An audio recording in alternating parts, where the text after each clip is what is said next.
Chapter 28:48. No buts. Try it, it's delicious. Fengjiu said with a smile, gesturing for him to try it. Seeing this, Hui Lang picked up a prawn with his chopsticks. It was slightly spicy and tasted delicious.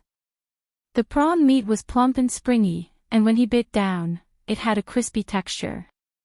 This texture and spiciness spread in his mouth, and he couldn't help but take a deep breath. Hiss! So spicy, so crispy, so fragrant. From mildly spicy to extremely spicy, the spiciness seemed to change. After eating only one prawn, his forehead was already sweating. Although it was very spicy, the texture was really good, and he didn't want to stop eating, so he continued eating. Fengjiu saw this and smiled, saying, although it's delicious, if you really can't finish it, then don't eat too much. I can't, this is delicious. Hui Lang said. Then, do you want another pot of wine? Fengjiu asked. Thank you, Ghost Doctor. Hui Lang grinned and quickly thanked him. Thus, Fengjiu asked someone to send him a pot of wine. Seeing him eat, he asked, do you want rice? No need for rice. Hui Lang waved his hand and poured himself a cup of wine. Ying Yi, who was in the dark, was a little surprised. Was it really that delicious? However, the chili water made him frown. If Hui Lang really ate that big pot of chili, he wouldn't be able to stand it. Xianyuan Mose looked at Hui Lang eating and asked, is he okay eating like that? It's okay, don't worry. At most, he'll have constipation. Fengjiu smiled. By the time Hui Lang finished eating, it was already 15 minutes later. However, when he turned to look at the two of them, even the two of them who were very calm couldn't help but be stunned. Master, Ghost Doctor, what's wrong? Hui Lang asked. His face was slightly red because of the spicy food, but it was hard to tell because of his skin color. His lips were more than half swollen at this time, which made people unable to help but laugh. Fengjiu stood up and poked her head out to take a look, and was stunned again. She saw that the soup in the basin was also drunk by him. She stared at him and asked, why did you drink the soup? Hui Lang swallowed his saliva and said, Ghost Doctor, you don't know, but that prawn was really fragrant. The soup was even fresher. I wanted to try it, but I couldn't help but drink it. Burp. He burped and rubbed his stomach. I'm so full. You ate too much. Seeing this, Fengjiu's mouth twitched. Looking at his red and swollen lips, he asked, your mouth doesn't feel anything. How do you feel? I don't feel anything. I've long been numb from the spicy food. As he spoke, he reached out to touch it and was stunned. Why does it feel different? Fengjiu shook his head. With a turn of his hand, he took out a bottle of pills. He poured out one pill and handed it to him. Eat it. It clears the heat and detoxifies the poison. Thank you, Ghost Doctor. Hui Lang grinned. Let's go back. We've been out for a long time today. Fengjiu looked at Xianyuan Mose and said. Xianyuan Mose responded. He looked at Hui Lang and helplessly shook his head. He walked away with Fengjiu. Ying Yi came out from the shadows and looked at Hui Lang. He couldn't help but laugh. You can walk back with this face. As soon as he finished speaking, he rushed forward. Chapter 28:49. When the people in the residence saw Hui Lang return with a red and swollen mouth, they were all astonished and looked at him curiously. Luo Yu asked, Hui Lang, what happened to you? It's nothing. I drank too much soup and ended up like this, Hui Lang said as he quickly returned to his room. Everyone smiled and didn't ask any more questions. However, they didn't know that he would go to the latrine every day for the next few days. In the rear courtyard, Fengjiu went to her mother's place and told her about the things they had bought that day. Finally, after sitting with her family for a while, she returned to her room. After taking a bath, she lay on the bed and heard footsteps coming in. She took a look and saw that it was Xianyuanmo's. She said, "My grandfather is willing to let you come back. I thought you would play chess with him the entire night." Xianyuanmo's lips curved slightly. He took off his outer coat and poured himself a cup of water by the table. He said, "I played 3 games in a row and lost all 3 games. Do you think the old master will keep me for the entire night? Tonight, my mother told me that my older brother has picked a date to send the betrothal gifts. He said that he will come to pick up the bride 3 days after the betrothal gifts are sent. I don't think anyone else can be as fast as him." Speaking of this, she smiled. "Looking at how happy my older brother is tonight, it seems that he is also very happy. Marriage is a joyous occasion. Of course he is happy." After drinking the cup of water, Xianyuanmo sat down by the bed and looked at her lying on the bed. He said, "After he gets married, we should also leave. At that time, we can also send Feng Yi and the others back." "Okay." She nodded in response and lay down a little to make room for him. "I haven't bathed yet. You go to sleep first." He stood up but didn't lie down. Instead, he asked the servants to prepare a bath and went to take a bath first. Seeing this, Fengjiu yawned, turned over, and fell asleep while hugging his blanket. In the following days, the Feng Manor did its best to arrange Guan Shilin's betrothal gifts. Everyone became busy. Some of the aristocratic families in the city also knew that Guan Shilin was about to get married, thus they all prepared gifts to congratulate him. Because the 2 places were too far apart, the Yi family also came to the Peach Blossom Dock after Feng Xiao accompanied Guan Shilin to deliver the betrothal gifts. This was what Yi Jing and Guan Shilin had discussed. They planned to get married in Peach Blossom Dock. On the day of the wedding, the Guan family, which was next door to the Feng Manor, was filled with red lanterns and a joyous atmosphere. As for the Guan family's ancestral home, after hearing the news, they all sat in the manor and sighed. One wrong step led to many wrong steps. If they had known this would happen, they would not have treated Guan Shilin like that. Otherwise, such an outstanding man would have been the pride of their Guan family. But now, no matter how outstanding he was, even if his surname was Guan, it had nothing to do with their Guan family. On the day of Guan Shilin and Yi Jing's wedding, they only invited a few close friends and family. There were not many outsiders. Even if quite a few people came from far away to congratulate them, they were unable to enter the Guan family's gates. After all, they were not normal people. They also needed to prevent others from taking advantage of this opportunity to cause trouble. Thus, everyone that entered the Guan family had to know their background. On this day, the Feng guards also stood guard outside the Guan Manor. Even Luo Yu and the others, after drinking a cup of wine, stood guard outside the manor. It was because of this that nothing happened on this day. Instead, Guan Shilin and Yi Jing's wedding was happily completed. Chapter 2850. As soon as he entered the room, his swaying footsteps stopped, and a smile appeared on his drunken face. He looked at the bride sitting by the bed, wearing a bridal gown and a red veil, and laughed foolishly. "Big brother Guan, why are you laughing foolishly? Hurry up and take off the veil. We want to see the bride." A crowd had gathered outside the door, and half of them had squeezed into the room. That's right, that's right. We want to see the bride, and we want to make a scene in the bridal room. Someone joined in the commotion. Guan Shilin, who was about to walk to the bed, came back to his senses. He turned around, looked behind him, and said in surprise, "Why haven't you left yet? We were afraid that you would be too drunk to enter the room. Who knew that you would act as if you didn't drink at all? Big brother Guan, are you pretending to be drunk?" Ha ha ha ha. Everyone laughed heartily as they looked at Guan Shilin's happy face. They were all happy for him. Hee hee, brothers, you've seen the bride, and we've made a scene in the bridal room. That's enough. Do you think it's easy for me to get married? Every minute of the night is worth 1,000 gold. Isn't it time to go to the front yard and drink?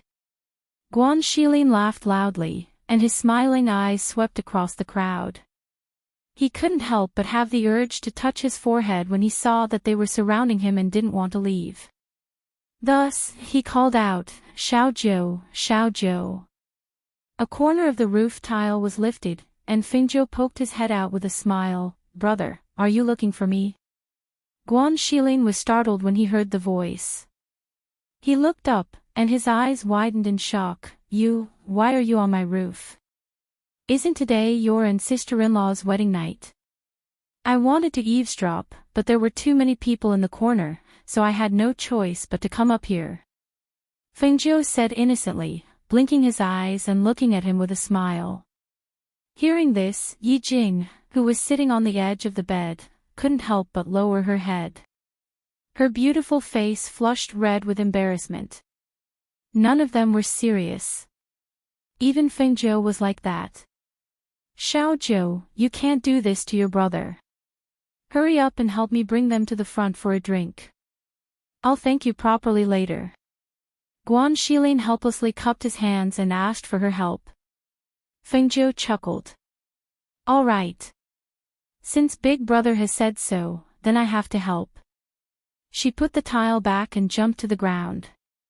Today, she was wearing a green dress, which was also incomparably elegant. As soon as she arrived, the crowd below roared with laughter. Without needing her to say anything, they quickly retreated. "Brother Guan, a moment in the spring is worth 1,000 gold. We won't delay your wedding night. I wish you and sister-in-law a chubby baby next year."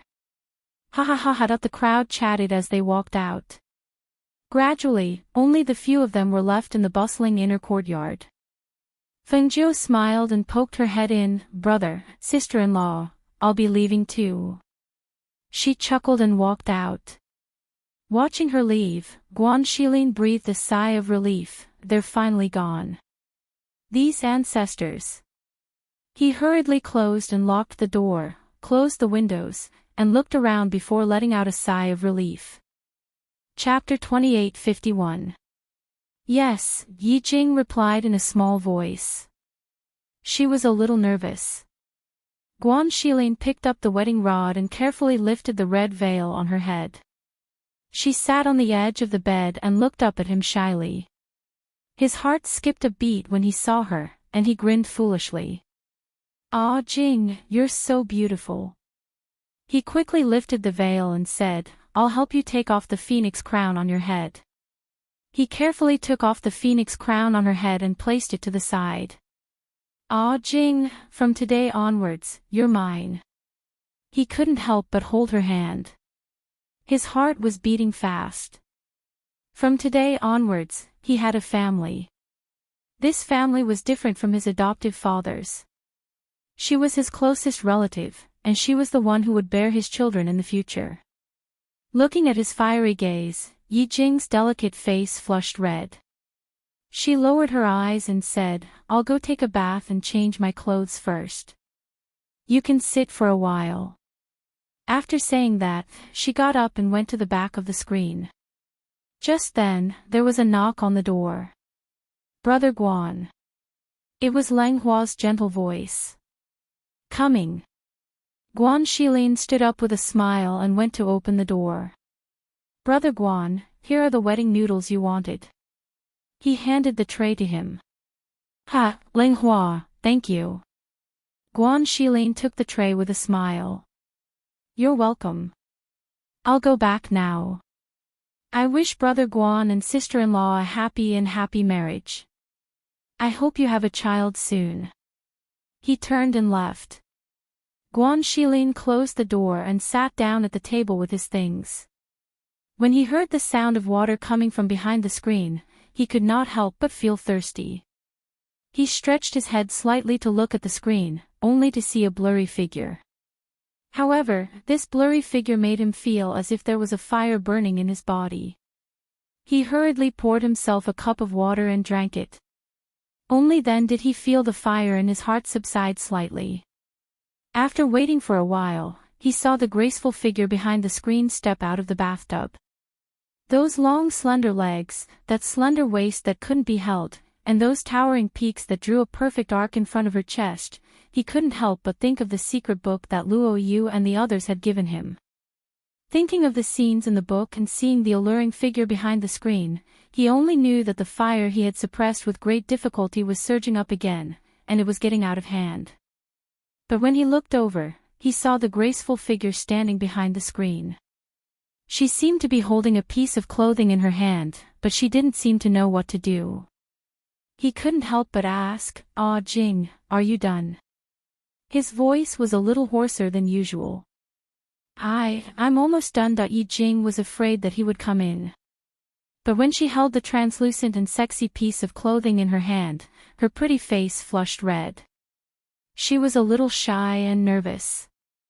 Fengjiu said that he had prepared clothes for her. So it was just this one piece of clothing. But this one, how was she going to wear it out? He had never seen a piece of clothing with so little fabric, and it looked so strange. He didn't know how she got it. "Ah, Jing." Guan Shilin called out again, confused. Why was she standing there without moving? "Ah. What's wrong?"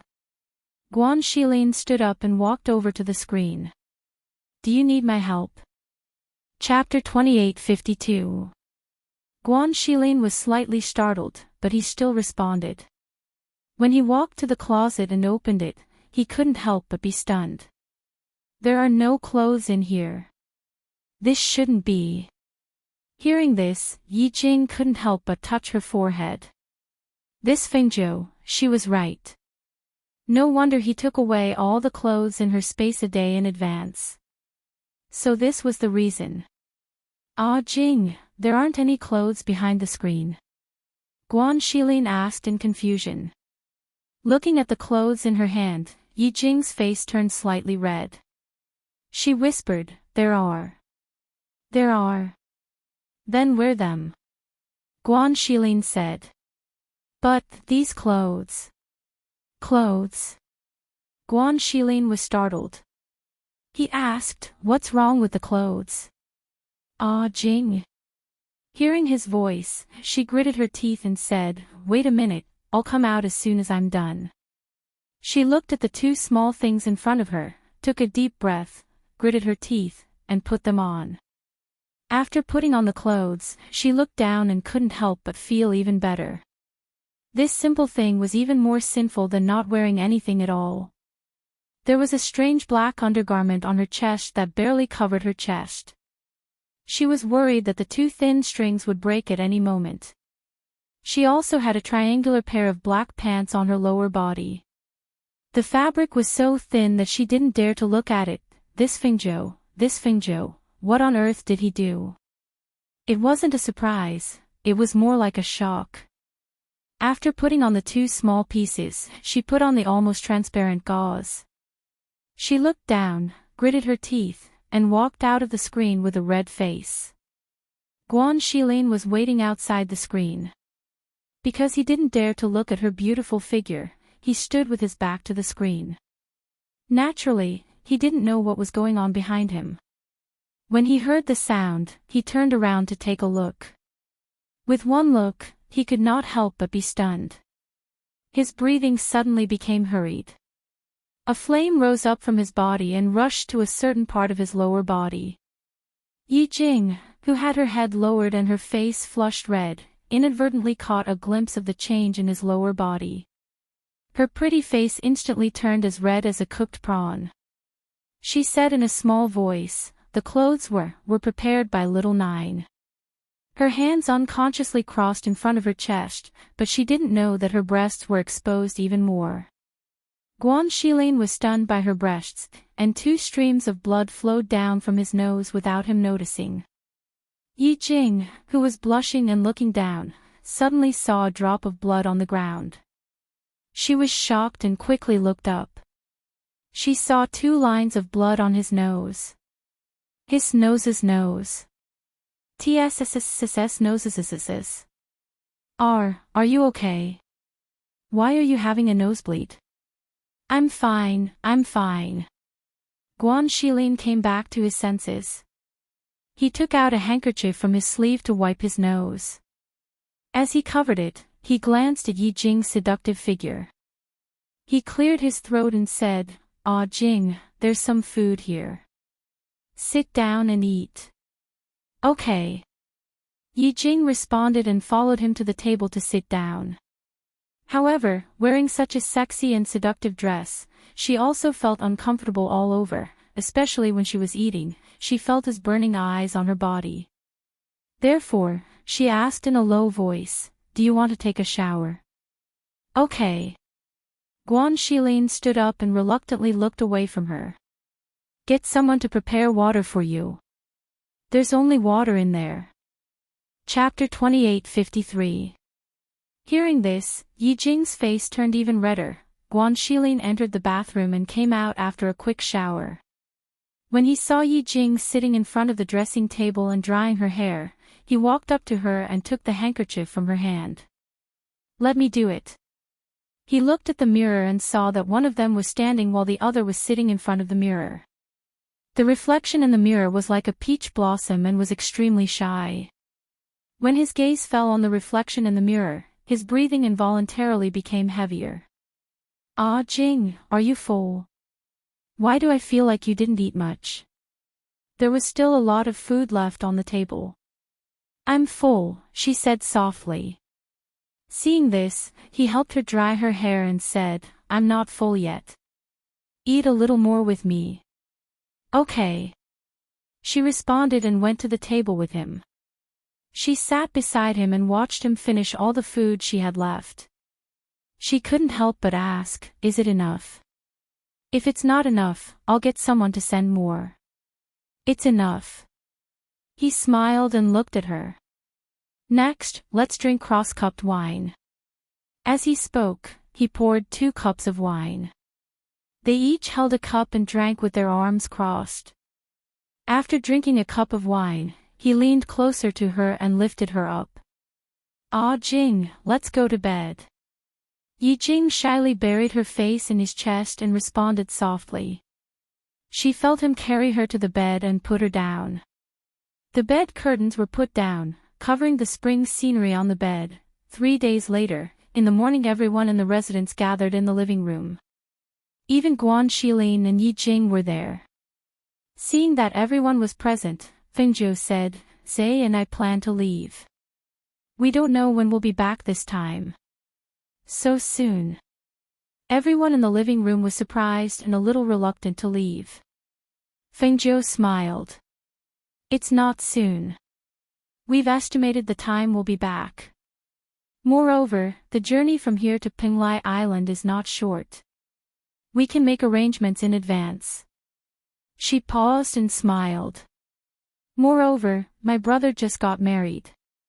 Naturally, he'll have to stay here longer. So, I plan to send Feng Yi and the others back. But you? Guan Shilin was a little hesitant. Brother, you don't have to worry about us. Feng Zhou smiled and continued, based on your current cultivation level, you only need to lay a good foundation before you can break through to the next level. You can stay here and cultivate. That way, you can still take care of your family. There's no need for you to go out and train.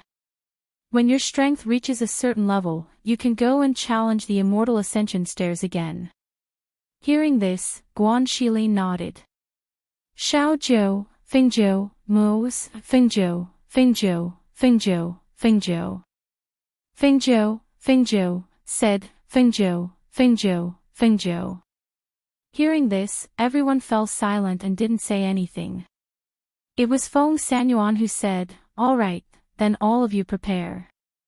We'll leave in the evening.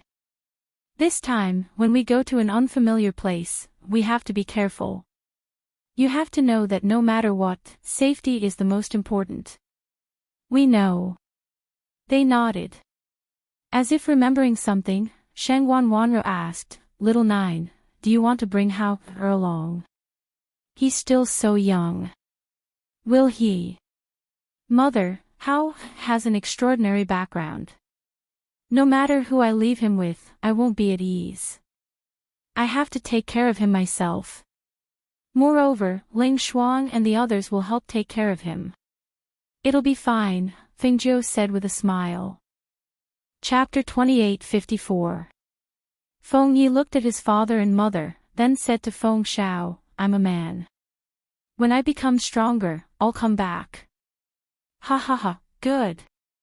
Feng Sanyuan smiled happily and said with relief, then when you and Yang Yang return to your master's place, you must cultivate well. Don't make us worry. I know. Feng Yi replied. Mother had people make some clothes for you and Yang Yang.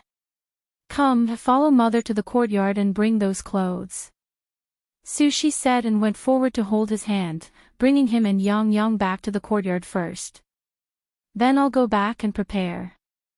Zai, stay with grandfather and the others for a while. Fengjiu said and left first. In the evening, Fengjiu, Xianyuan Mose, and the others took them to the flying ship and left. Originally, they wanted to let Fire Phoenix stay, but who knew that they all said that it was useless for Fire Phoenix to stay. They forced her to take her away, leaving only the big black bear to guard the door for them. When they got on the flying ship, the contracted beasts were all walking around. Fengjiu finally remembered the silver wolf she had forgotten. That's right, why didn't I see the silver wolf this time? Because she didn't have a contract with the silver wolf, and because the contracted beasts usually walked around the manor, there were so many of them around her that she occasionally didn't notice that one was missing. When he heard this, Xianyuan Mose, who was teasing Hao, paused and glanced at her. I let Hao form a contract with that silver wolf. If you hadn't mentioned it, I would have almost forgotten about it. You let Hao contract with it. Fengjiu looked in surprise at the child who was dancing in her arms. And, when we were preparing to come over, that wolf also said that it wanted to come. I thought that you had many contracted beasts around you, and you didn't have a contract with the Wolf King by your side, so I wanted to let Hao contract with it. This way, his safety would be more guaranteed. Xianyuan Mo said with a serious expression. However, there was an accident during the contract. When the blood contract was formed, that contracted beast became Hao, servant beast. However, because of this, it fell into a coma and hasn't woken up in Hao, spirit beast space. Servant beast. You helped them form a master-servant contract? Xianyuan Mo shook his head. No. At that time, I didn't have time to use the master-servant contract on them, but the blood contract between the two sides was formed. Naturally, the master-servant contract was formed, and the Wolf King was sucked into Hao, spiritual beast space. Hearing this, Feng Jiu blinked. That silver is a divine beast Wolf King. How could something like that happen? I don't know about this either. I can only say that it should have something to do with Hao, identity. Xianyuan Mo said, looking at the child in his arms, also feeling very strange. Fengjiu looked at the child who was kicking his feet in Xianyuan Mo's arms for a long time, then smiled. No matter what, he is still our son. Anyway, with the two of us teaching him, it's fine as long as he doesn't become a bad child. She reached out and gently tapped the child's nose, smiling. Little fellow, don't you think so? Ah. Little Hao, grinned, happily waving his hands towards Fengjiu, looking like he wanted to be hugged. Chapter 28:55. Seeing that she was carrying the child, Xianyuan Mose walked to the front of the ship and looked into the distance. After a while, he seemed to remember something. He turned back and said, by the way, Mo Chen wanted to come with us, but I rejected him. I think he'll go to Penglai first. Mo Chen. Fengjiu nodded. He didn't think it was strange. Let him be. With his strength and temperament, he should be able to climb the immortal ascension stairs. She carried the child and walked to his side. Let's go see your father, then send Feng Yi and the others back. After that, we'll go directly to Penglai. Okay. Xianyuan Mose nodded. Feng Yi walked up from behind and asked in confusion, Xiao Zhou, what kind of place is the Immortal Ascension Stairs? What's on the Immortal Ascension Stairs? What are you going to do there? Feng Zhou smiled. It's a path that leads to another place, but only those with strength and temperament can climb it. You should go back and cultivate well. You can try going there in the future. Can Ling Hua and the others go up as well? He looked back curiously at Luo Yu and the others. Feng Zhou smiled. They can't go up, but I have a way to bring them there. Seeing his hesitant expression, Feng Zhou knew what he wanted to say. He patted his head and said, You're still young. Cultivate well here and you won't have to worry about not having a chance. But Hao is even younger, he said softly. Hao is different. It's because he's too young that I have to bring him with me. She smiled and said, All right, look, Yang Yang is sitting there cross-legged cultivating. You can't slack off either. Otherwise, you'll be weaker than Yang Yang in the future. It'll be very embarrassing if she has to protect you all the time. I won't be weaker than Yang Yang. I'll be stronger than her. He hurriedly ran back to Yang Yang's side and sat down beside her. He also began to cultivate with her. The spaceship shuttled through the clouds, passing by one place after another. During this time, Feng Zhou only rested, cultivated, and ate the things stored in the spaceship. When they arrived at the Xianyuan Empire, the flying ship stopped at the entrance of the Imperial Palace. When the guards saw the black and red figures coming down from the flying ship, they couldn't help but be shocked. They didn't even bother to salute and ran inside to quickly pass on the message. When the Emperor of the Xianyuan Kingdom heard from his subordinates that Xianyuan Mose and Feng Zhou had arrived, he was slightly taken aback. They're back. He couldn't help but feel a little happy and a little nervous. The two of them had been in the upper continent for so long, and they finally knew to come back and take a look. Xianyuan Mose led Feng Zhou into the inner palace. The two of them bowed to the person on the main seat. Greetings, Father. Emperor. Feng Zhou greeted and bowed as well. However, she was carrying a child in her arms, so she only nodded slightly. When the Emperor of the Xianyuan Kingdom saw the child in Feng Zhou's arms, he couldn't help but smile excitedly. This is your child? My grandson. Quick, bring him over here and let me take a look. When they heard this, the two of them looked at each other and smiled. Feng Zhou walked forward with the child in her arms and looked at him excitedly. Why doesn't he look like the two of you? Chapter 28:56. Hearing this, the Emperor was stunned. You didn't give birth to him. No, but we adopted him. Feng Zhou said. I see. No wonder he doesn't look like you at all. But he does look cute and delicate. The Emperor handed the child back to Feng Zhou and said, You two have been waiting for so long. I heard that your brother got married recently. Why aren't you two getting married? Father, we're not in a hurry. Xianyuan Mo said. We came back this time to see you. We might not be able to come back for a while. Hearing this, the Emperor was stunned and asked, Why?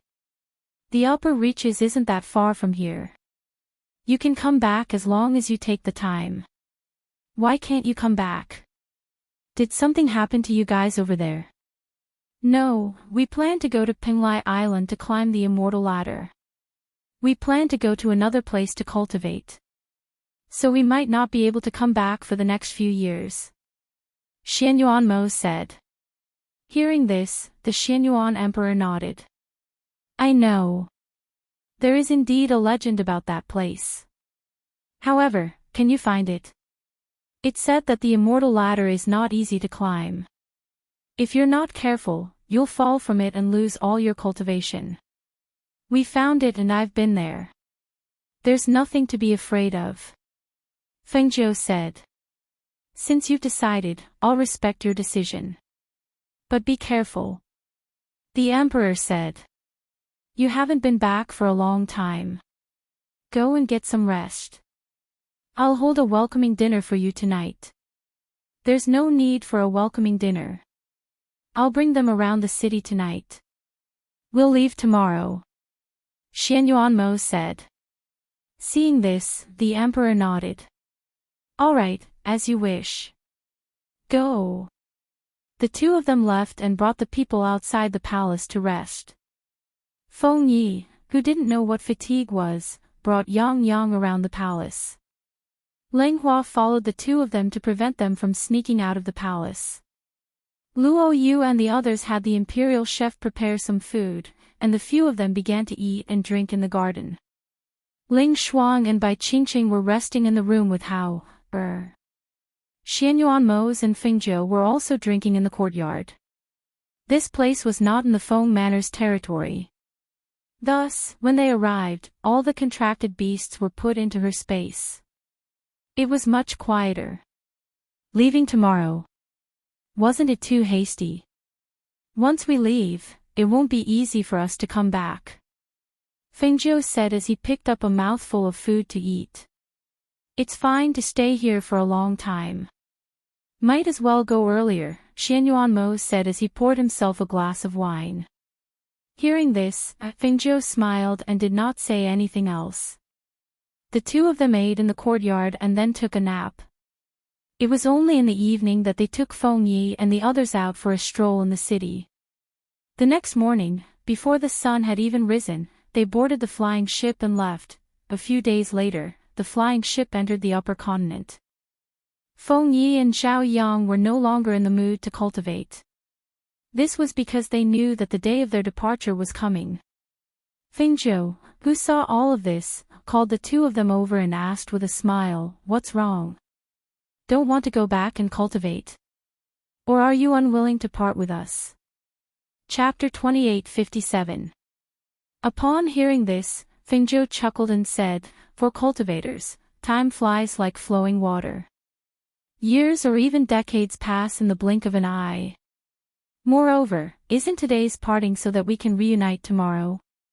Feng Yi lowered his head and did not say anything. That was true, but they were about to part. They were reluctant to part. As the flying boat shuttled through the clouds, a few days later, they arrived at Wudong Mountain where Feng Ye's master was. They did not go down. When they reached the mountain gate, they let Feng Yi and Zhao Yang go down on their flying swords. Go. Go back and cultivate well. Don't think about anything else. Listen to your master obediently. When you have achieved something in the future, you can go back home to take a look or go out to explore. Fengzhou patted their heads and said, "Yes, we will." The two nodded and turned around to fly down on their flying swords. "You guys take care too." Feng Yi turned around and waved as he shouted. His figure gradually disappeared until he returned to Wudong Mountain. Seeing that they had returned safely, Fengzhou and the others also left on the flying boat. This time, they went directly to their destination, Penglai Immortal Island. 2 months later, when they arrived at Penglai Immortal Island and arrived at the city, Luo Yu and the others felt a little discouraged when they saw powerful people everywhere. They booked a few tables on the second floor and sat together. Luo Yu, who had been holding back for a long time, finally could not help but say, "Why are the people here all so powerful? That shopkeeper just now, he's at the celestial sage level, right? He's so powerful, but he's only a shopkeeper. And those cultivators we met on the street just now, they're all at the celestial sage level," Fan Lin said. Fan Lin said. When he suddenly came to this place and saw the experts everywhere, his heart was still fiercely shaken. Hearing their words, Fengzhou chuckled. They've all reached this level directly after consuming some things to increase their strength. Don't look down on them just because they're at this level. If they really fight, their combat power is still not solid. Moreover, they can only stay at this level for the rest of their lives and can't advance anymore. Hearing this, everyone understood. So that's how it is. Sir, the dishes are here. The waiter was all smiles as he served them the dishes. After placing 3 plates of the same dishes on the table, he said, the other dishes will be here soon. Guests, please eat with the wine first. After he finished speaking, he left. As they arrived early, they sat at the 3 tables facing the windows on the 2nd floor. Xianyuan and Fengzhou sat at the table in the middle, while Luo Yu and the others sat on the left and right. Unknowingly, the table in the middle to protect them.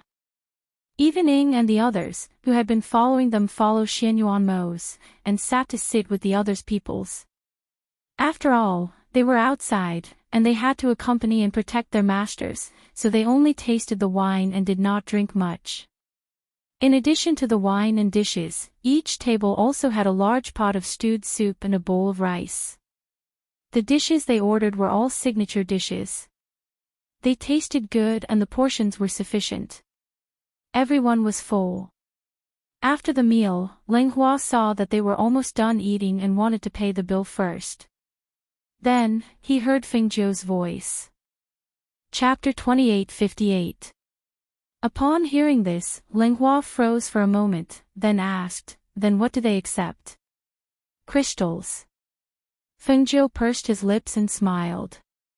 He tossed a Qiankuan bag to him from his space, take it.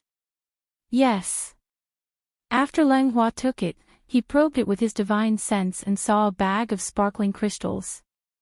When he thought about how this place didn't accept gold coins but only crystals, he couldn't help but feel his heart ache. These crystals were much more valuable than gold coins. He took the crystals and went to pay the bill. When he came back, he saw Fan Lin, Du Fan, and Bai Qingqing walking over. Leng Hua, Master wants us to go buy some things. Okay. Leng Hua responded. After saying goodbye to Fengzhou and the others, he followed them out of the restaurant. Leng Hua, bring Hao to me, Fengzhou said. After having the waiter remove the bowls and chopsticks on the table, she had Leng Hua bring the child to her. Yes. Ling Shuang responded and carried the child over to her, saying, the little master ate a bowl of rice paste just now. When we get to the forest, we can eat whatever we want. But Hao still needs to eat rice paste. We have to prepare more of these, in case he doesn't have anything to eat. Fengzhou said as he played with the child. I just told Qingqing to buy more. Leng Hua said. That's good. She nodded. On the other side, Fan Lin said, let's go look at some medicinal herbs first. When we go out, we have to prepare some common medicinal herbs.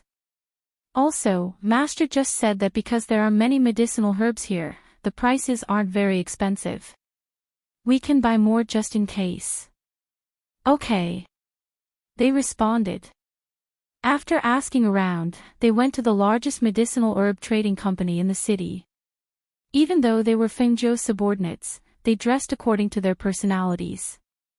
Although they did not dress in the same way, the material of their clothes was still of high quality.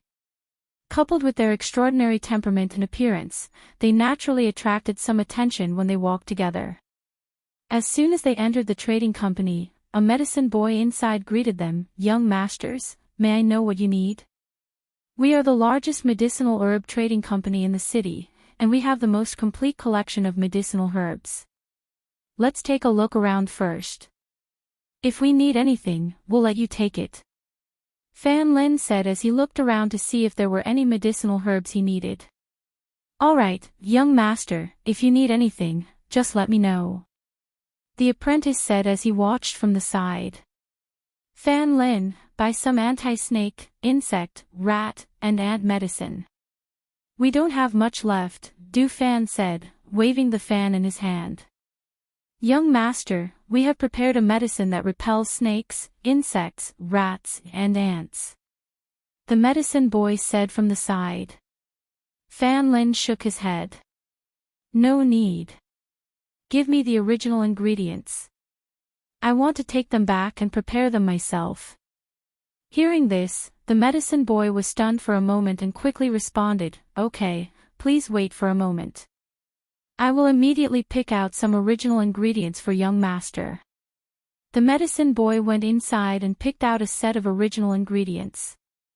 These were all taken back to grind and refined by oneself. Because the finished ingredients were not that expensive, most people would buy the finished ingredients directly. Very few people would buy the finished ingredients and grind them themselves. Young master, please take a look. Is this enough? The medicine boy picked out a set of ingredients and placed it on the table as he asked Fan Lin. Chapter 28:59. The medicine boy was slightly taken aback when he heard this. He was puzzled. Why did he still need those things? However, he still answered and went inside to take out some of the medicinal herbs he wanted. He then picked another set. After checking, Fan Lin nodded and said, "Wrap these up first. We'll calculate them together later." "Yes, young master." The medicine boy said and followed them inside. When he saw suitable medicinal herbs, he would show them to Fan Lin and report the price of those herbs. After picking out the herbs, Fan Lin saw that some of them were for research. However, they didn't bring any grinding tools. Therefore, he asked, "You should have grinding tools here, right? Can I borrow them?" "Well, I'll have to ask the shopkeeper first," the medicine boy said. Fan Lin smiled and said, "Then tell your shopkeeper that I'll give you some extra crystals as payment." Hearing this, the medicine boy smiled and replied, "Okay. Please wait for a moment, young master. I'll be right back. We're going to grind here." Du Fan raised his eyebrows. "Yes, we brought the pill furnace. However, we don't have all the grinding tools. If we borrow their tools, it shouldn't take long." Fan Lin said to them, "How about this? You can go and buy other things later. Come back and find me later." Seeing this, Leng Hua said, "Du Fan and Qingqing go together. I'll stay and help." "Okay." Du Fan nodded and went to buy other things with Bai Qingqing. Their master gave each of them a cosmos sack filled with crystals. Therefore, each of them had a lot of crystals on them. Du Fan and Bai Qingqing were shopping in the shop. They walked through a few streets and bought everything they needed. Just as they were about to go back, they saw a man in brocade clothes who was riding a horse. He was looking at Bai Qingqing, who was dressed in white. Du Fan frowned slightly and glanced at the man. He didn't say anything and just blocked the man's view with his body. They didn't want to cause trouble and make enemies in this place. "Why are you blocking me? Get out of my way." The man in embroidered clothes on the horse frowned and shouted. He was looking at the beautiful woman, not the scholarly man holding a fan. He, young master is so overbearing." Du Fan smiled and didn't move aside. He only looked at the man in embroidered robes who was riding a horse down the cliff and said, "We aren't blocking your path. If you want to pass, then let us pass." He led Bai Qingqing to the side and opened up a path. It was rare for him to make such a concession. "Chi!" The man in embroidered clothes sneered, looking like a rich playboy. He raised his chin slightly and cast a sidelong glance at Du Fan. "Who do you think you are? There's nothing in this city that I can't get." As soon as he said that, he inexplicably thought of something that caused his expression to change for a moment. "Go. Bring that woman over so that I can have a good look at her." He gestured and more than 10 celestial sage guards rushed forward and surrounded the two of them. Seeing this, Du Fan's gaze turned cold. Bai Qingqing, who was behind him, walked out from behind him and stared coldly at the man on the horse. Chapter 28:60. Du Fan glanced at the celestial sage cultivators surrounding them. His eyes flashed. He stopped Bai Qingqing, who was about to step forward, and gently waved the fan in his hand. "You want us to follow you?" "That's right." The two of them had good looks and manners. They were even more outstanding than his guards. The woman in white, in particular, was very pleasing to the eye. It would be good to keep her by his side. Hearing this, Du Fan smiled and said, "Thank you for thinking so highly of us. We have 2 more brothers. Would you be interested in taking them in as well?" Bai Qingqing was slightly stunned. She did not know what he meant. However, Du Fan's ability to adapt was much better than hers. Although she did not know what he meant, she believed that he must have a plan. Therefore, she stood quietly and did not speak. "Oh. There are 2 more." The man's eyes lit up. "Where are they? How do they look? Are they magnanimous? What skills do they have?" "They are in the medicinal ingredient store on the next street.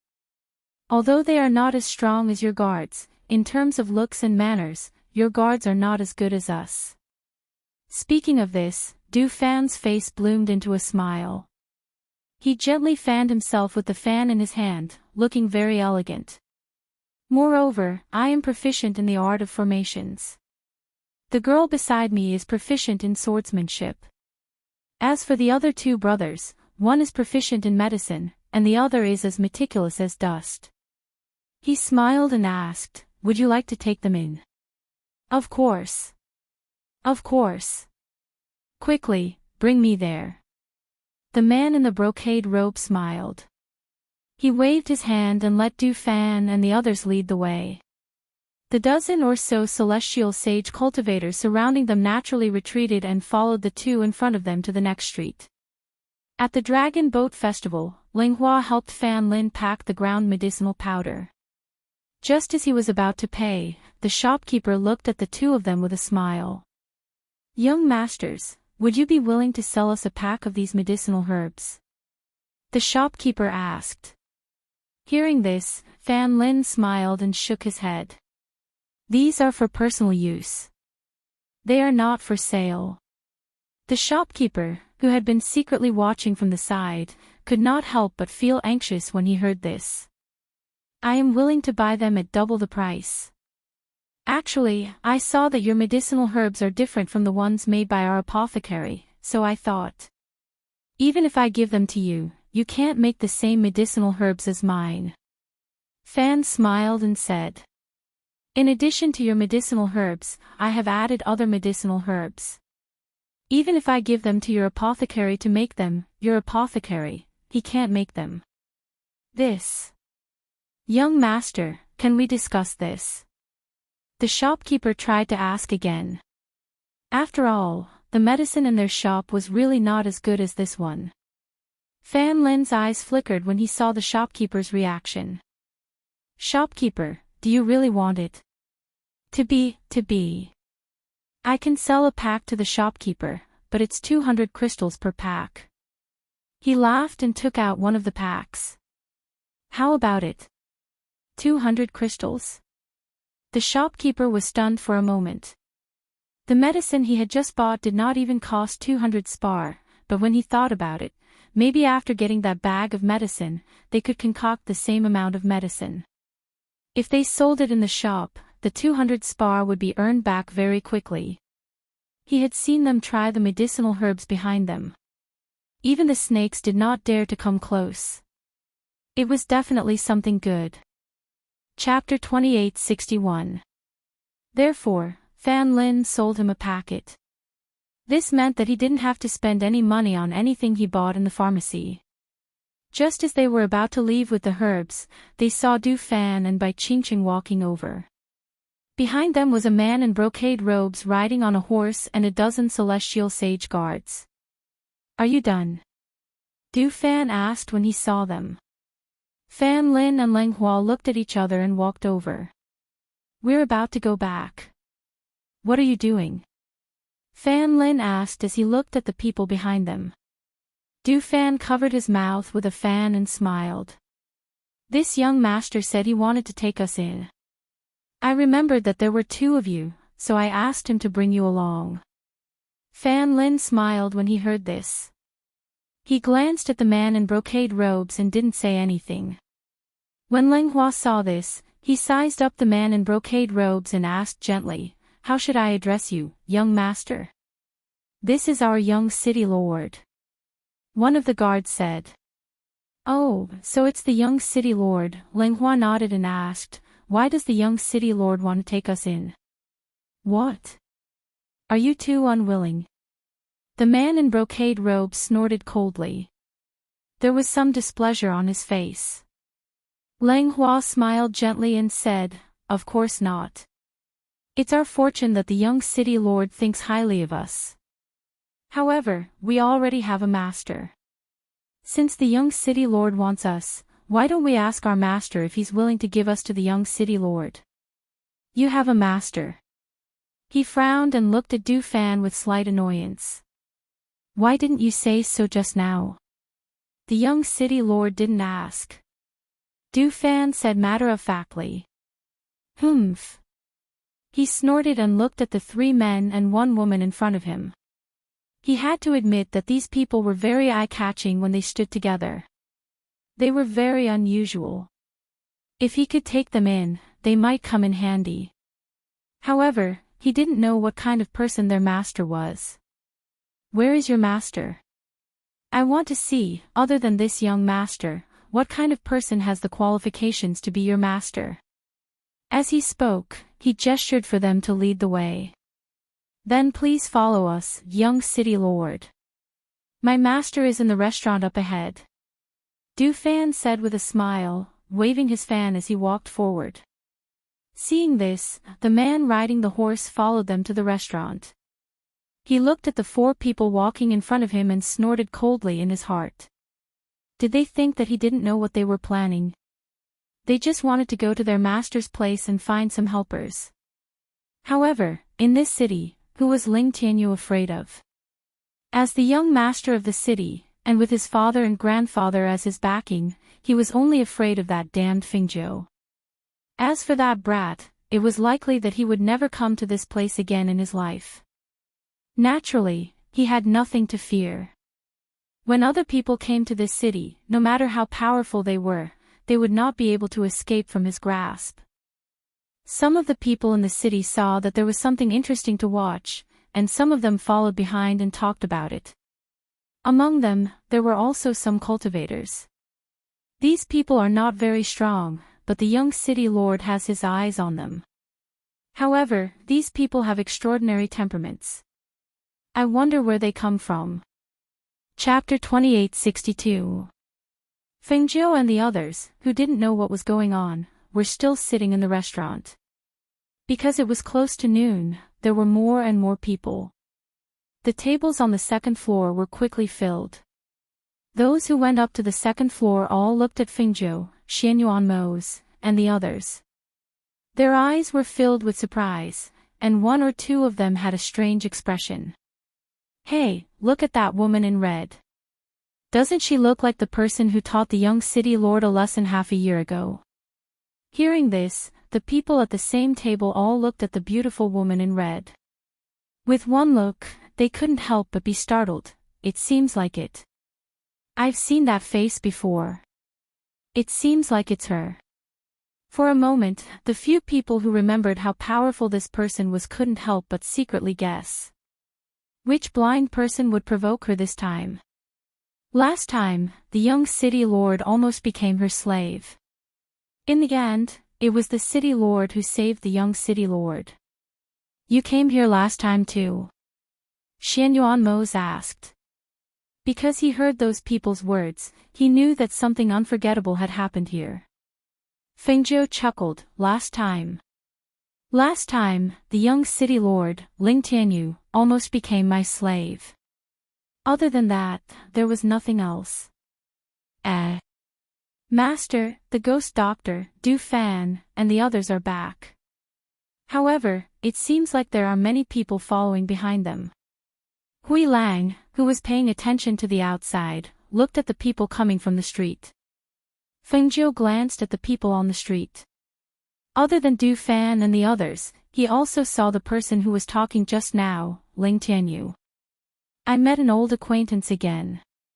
What a small world. She sighed and shook her head in amusement. Xianyuanmos looked outside. His gaze fell on the man in embroidered clothes who was riding a horse. He asked, "Who is this person?" "This is the young master of the city, Ling Tianyu," Fengjiu said with a smile. Looking at the situation below, he said, "I guess his old illness is acting up again." "What kind of old illness?" Xianyuan Mose raised his eyebrows. "Robbing someone on the street," Fengjiu said with a smile. As soon as she said that, Xianyuan Mose's face darkened, and he glanced at Ling Yu with a heavy gaze. Did that mean that this brat had the idea of snatching his Iju back then? On the street, when Ling Tianyu saw the red figure sitting by the window of the restaurant from afar, she felt inexplicably uneasy. Why did he feel that something was amiss? That red figure also looked somewhat familiar.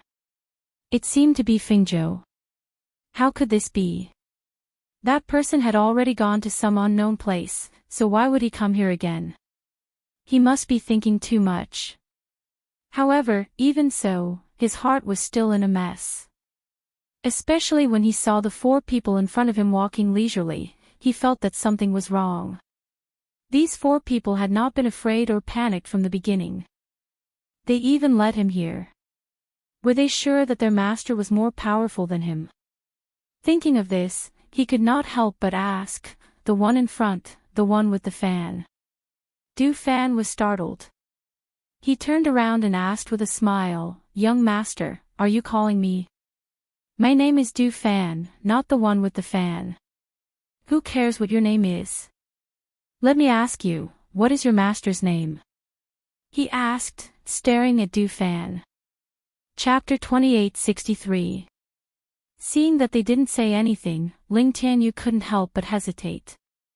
Especially when he saw the red figure on the roof of the restaurant becoming clearer and clearer, he became even more nervous. Could it really be that pervert Fengjiu? He immediately reined in his horse and refused to go forward. He stared at the 2nd floor of the restaurant, but because there were some obstructions, he couldn't see clearly. However, when he was about to withdraw his gaze, he saw the red figure stretch out half of its body and casually lean against the window.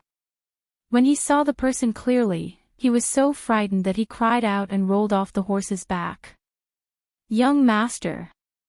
No one expected that he would fall off the horse for no reason, and hurriedly went forward to help him up. "Quick, let's go." It was actually that pervert. It really was that pervert Fengjiu.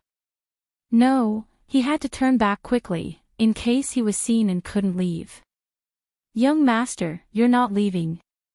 Du Fan looked back and was a little surprised. Cough.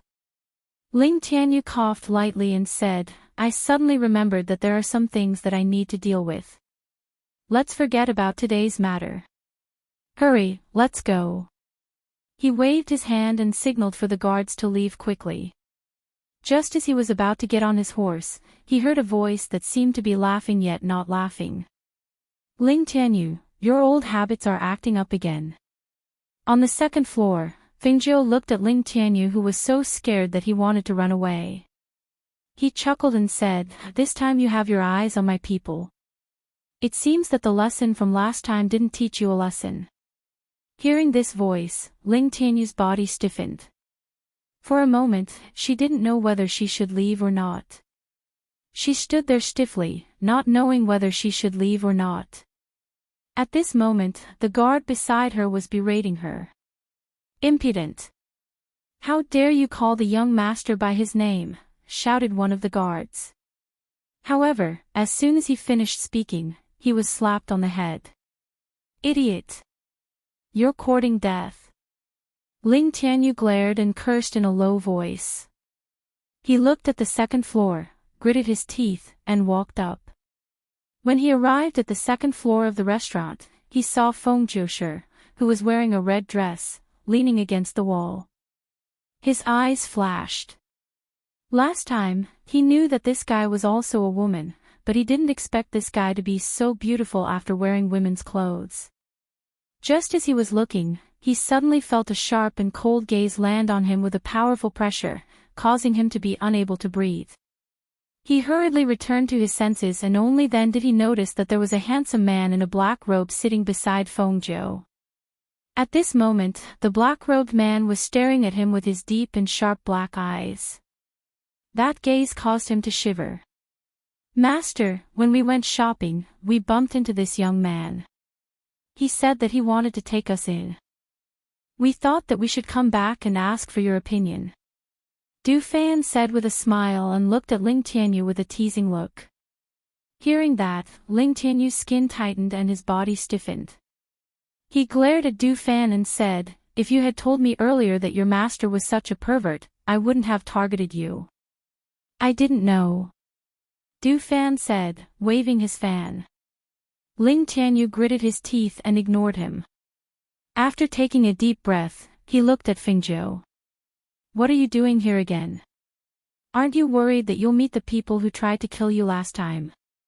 Fengzhou glanced at him and said, "What? You're interested in the people around me again? You want to make a bet with someone again?" Chapter 2864. He looked at them and saw that there were about 10 of them, so he asked, "Did you just arrive? Do you want to stay in the mayor's mansion for a few days? If you need anything, I can get someone to help you." He knew them, so he didn't mind helping them. "No need, we plan to stay in an inn," Fengzhou said. He looked away and said, "Since there's nothing else, you can go back. It's best if you change your old habits. If I encounter this kind of situation again, you should know what will happen." Hearing this, he inexplicably shivered and said, "I know." He quickly turned and left. He didn't dare to stay here any longer. After he left, Du Fan smiled and said, "Master, this brat seems to be afraid of you. He suffered at my hands before, how could he not be afraid?" Fengzhou said. He looked at them and said, "Have you bought everything?" "We've bought everything," they replied. "Then let's find an inn to rest. We'll continue on our way tomorrow," Fengzhou said. He stood up and looked at Xianyuan Mose. "Let's go." Xianyuan Mose replied. He then stood up and walked out with her. Behind them were Lang Shuang, who was carrying the child, and a few others. On the other side, after Ling Tianyu returned to the mayor's mansion, he went to his father and said, "Father, I met that pervert Fengzhou again outside today." As he said this, he poured himself a cup of tea and drank it. Mayor Ling, who was drinking tea, heard this and couldn't help but choke. He coughed twice and asked, "What did you say?" "I said that I met that scourge Fengzhou again outside today. I was so unlucky. The people I saw today were actually people by his side. If I didn't run fast enough, I would have been in trouble again." He frowned and thought about the people by Fengzhou's side. They were all very outstanding, and the man in the black robe was even more outstanding. Earlier, he noticed that there was a woman carrying a child behind him. When he thought about how that dazzling woman in red had given birth to such a child, he only felt his heart go up and down. She wanted to check out the situation again, but she was afraid that Fengzhou would punish her if she was discovered. But if she didn't check it out, she would be very curious. Fengzhou is here again. What is she doing here this time? City Lord Ling was startled and a little puzzled. After she left last time, he asked around and heard that she went to the Xia family in another city and caused quite a commotion. From the looks of it, she should have been heading towards the Immortal Ascension stairs. Why would she be here now? How would I know what she's here for? But this time, it looks like he's bringing his family with him. I wonder what he's going to do. Ling Tianyu said doubtfully. With a family to feed. Then why didn't you invite her home? I called her, but she didn't come. She said she wanted to stay at an inn. If she didn't come, should I force her to come? Besides, there was a man in a black robe sitting beside her. That aura. Ling Tianyu paused, as if thinking about how to describe it. How was it? City Lord Ling asked. He looked at his father and said, "It was a little scary." He looked at me and I felt as if I had fallen into an ice cellar. I was scared from the bottom of my heart. Chapter 28:65. Even his father had warned him not to offend such a person. Since she didn't want to come, it was better for them not to disturb her in order to avoid angering her. Don't go out and cause trouble for me these days. Stay at home and cultivate, especially Fingzhou. Don't offend her again. Ling Tianyu's expression changed slightly. I know. He didn't dare to tell his father that Fingzhou's people were almost caught by him. On the other side, Fingzhou and the others found an inn to rest. That night, they went to bed early to prepare for tomorrow's journey. It wasn't until the next morning that the group continued their journey after having breakfast that they hurried towards their destination. About half a month later, in the forest in a spacious grassland, Fengzhou was sitting on a blanket on the ground and playing with Hao, who was crawling around on the blanket. She was playing with a red fruit in her hand and called out, Hao, come here, crawl over here. Ah, ha ha ha. The child grinned, revealing a few small teeth.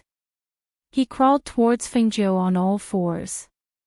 He crawled faster and faster, and finally, he threw himself on her.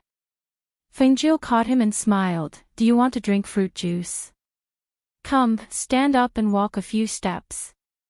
She held the child's hand and taught him to walk. His legs swayed slightly, and after taking a step, he threw himself into Fengzhou's arms. Seeing this, Fengzhou smiled and said to Bai Qingqing, Squeeze out some fruit juice. At the same time, she threw a few red fruits to Bai Qingqing. Yes. After Bai Qingqing took it, she took out something from her space. It was a transparent cup with a small cover on top. After Bai Qingqing put the fruits into the cup, she pressed down with something and squeezed up and down. Drops of fruit juice dripped into the cup. Master. Bai Qingqing poured a small cup and handed it to him. Fengzhou took a sip and put it to the side. She took out a small scarf and tied it around his neck. Then, she used a spoon to scoop some juice to his lips. Come, Nyangqin will feed you some juice. Xianyuan Mose glanced at her from the side and couldn't help but feel a little jealous. Although this was their adopted son, Aju treated this child too well. It made him a little jealous. She was already like this now. What if they had their own children in the future? At that time, wouldn't he lose his status? Luo Yu and the others were on guard. Leng Hua was roasting food, and Leng Shuang was cooking porridge for Hao. Although they didn't have many people, it was just right. Moreover, they didn't encounter any attacks from ferocious beasts. After all, with Xianyuan Mose and Fengzhou here, ordinary ferocious beasts didn't dare to come close. However, the ferocious beasts didn't dare to approach, but some mercenaries who didn't have eyes came over after smelling the fragrance. Especially when they saw that this was only a group of 12 people, and that there was a strange group with a child and 3 women, they didn't care about them at all. Hey, brother, what are you roasting? It smells good. A burly mercenary came forward, but his eyes were looking back and forth between Fengzhou, Bai Qingqing, and Leng Shuang. Chapter 28:66. The woman in red was lazily and casually sitting on the blanket, feeding the child. Her lazy expression was extremely alluring and seductive. Just a glance from her made his heart skip a beat. What a stunner! However, just as his eyes were about to reveal his lust, 2 leaves flew towards him. He was shocked and didn't even have time to dodge before his eyes hurt. Hiss! A mournful scream pierced through the sky, startling the birds on the branches and causing them to flap their wings and flutter in the air, causing the leaves on the trees to fall one after another. This also caused the mercenaries who came from behind to quickly draw their swords from their waists and charge forward. As for the mercenary, he stood there trembling. His hands were covering his eyes as blood gushed out from his eyes, staining his hands red. The blood flowed down his cheeks and dripped onto the ground, sinking into the grass and soil. When the mercenaries saw this scene, the two leaders narrowed their eyes and sized up the 12 people. In the end, their sharp gazes landed on Xianyuan Mose, who was dressed in a black robe, and Fengzhou, who was dressed in a red dress. From their point of view, they could naturally tell at a glance that these two people were the masters of the 12 people. However, why was this group bringing along a baby? With Luo Yu and the others guarding, the mercenaries didn't set foot in their area. Even the blind mercenary was standing 2 to 3 meters away from Luo Yu and the others. My eyes! My eyes! Ah! I'll kill you all! He screamed angrily. His bloody hands drew the large sword from his waist and slashed wildly. Seeing this, Hui Lang's eyes flashed with killing intent. He attacked with his sharp sword at an extremely fast speed. How dare you be so impudent in front of us? Whoosh! The long sword was deflected by a mercenary behind him. The leader of the mercenaries stared at Hui Lang and at the same time held down the blind mercenary, saying, Your Excellency and the others have already injured my mercenary's eyes. Don't tell me you want to take his life. You've gone too far. Pfft. Luo Yu sneered and said, Your mercenary offended my master. I'm already being merciful by not killing him. Hearing this, the mercenaries stared at Luo Yu and the others with murderous intent. One of them shouted, Leader! Kill them! A mere dozen people dare to go against us. In my opinion, they're tired of living. That's right. Kill them! Kill them! The dozens of mercenaries raised the swords in their hands and shouted. Their eyes were filled with killing intent as they stared at Luo Yu and the others. Especially when they saw the 3 beautiful women behind them, evil thoughts involuntarily surfaced in their hearts. In this place, if one wanted to see a female cultivator, they would be able to do so. Moreover, there were 3 extremely beautiful women among this group of people. In this place, beautiful women were more tempting than treasures. Leader! Kill them all and snatch those girls over. That's right, kill the men. Kill the men. That's right, destroy it. Rob, my mother. Chapter 2867. He only saw that the enchanting woman in red waved her sleeves, and one by one, mythical beasts appeared in front of her. Among them, there was even a fire phoenix flapping its wings. Hiss! That was an ancient mythical beast. Where did this woman come from? One mythical beast contract was enough to shock everyone, but there were so many of them. Roar! Almost in the blink of an eye, the roars of beasts spread through the forest, and the powerful pressure of mythological beasts assaulted the mercenaries. In the blink of an eye, the several contract beasts standing in front of the red-clothed woman leaped and surrounded them. The powerful mythical beasts came from all directions, and above them, there was a fire phoenix flapping its flaming wings and staring at them.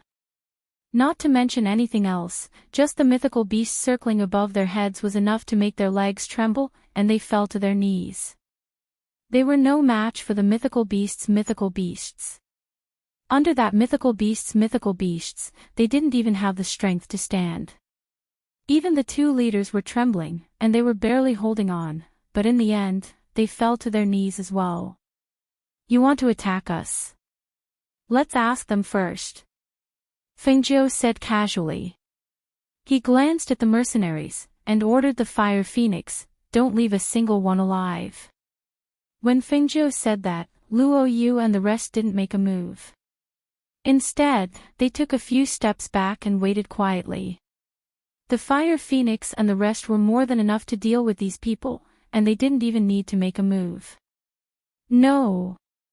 Don't, we. Pfft. The leader of the mercenaries recovered from his shock. He tried to persuade Fengzhou to change his mind and spare their lives, but before he could finish, he spat out a mouthful of blood. Then, the roars of the mythical beasts and the screams of the mercenaries rang in their ears, the smell of blood permeated the air, and the corpses were stacked on top of each other. They looked on coldly, unmoved. These people weren't kind people. If they were stronger than them, they would be the ones to fall, and they would die even more miserably. Therefore, they didn't even blink when they saw the fire phoenix and the rest kill these mercenaries. There are many mercenaries here, and we are few in number. I think we will be watched along the way. How about this?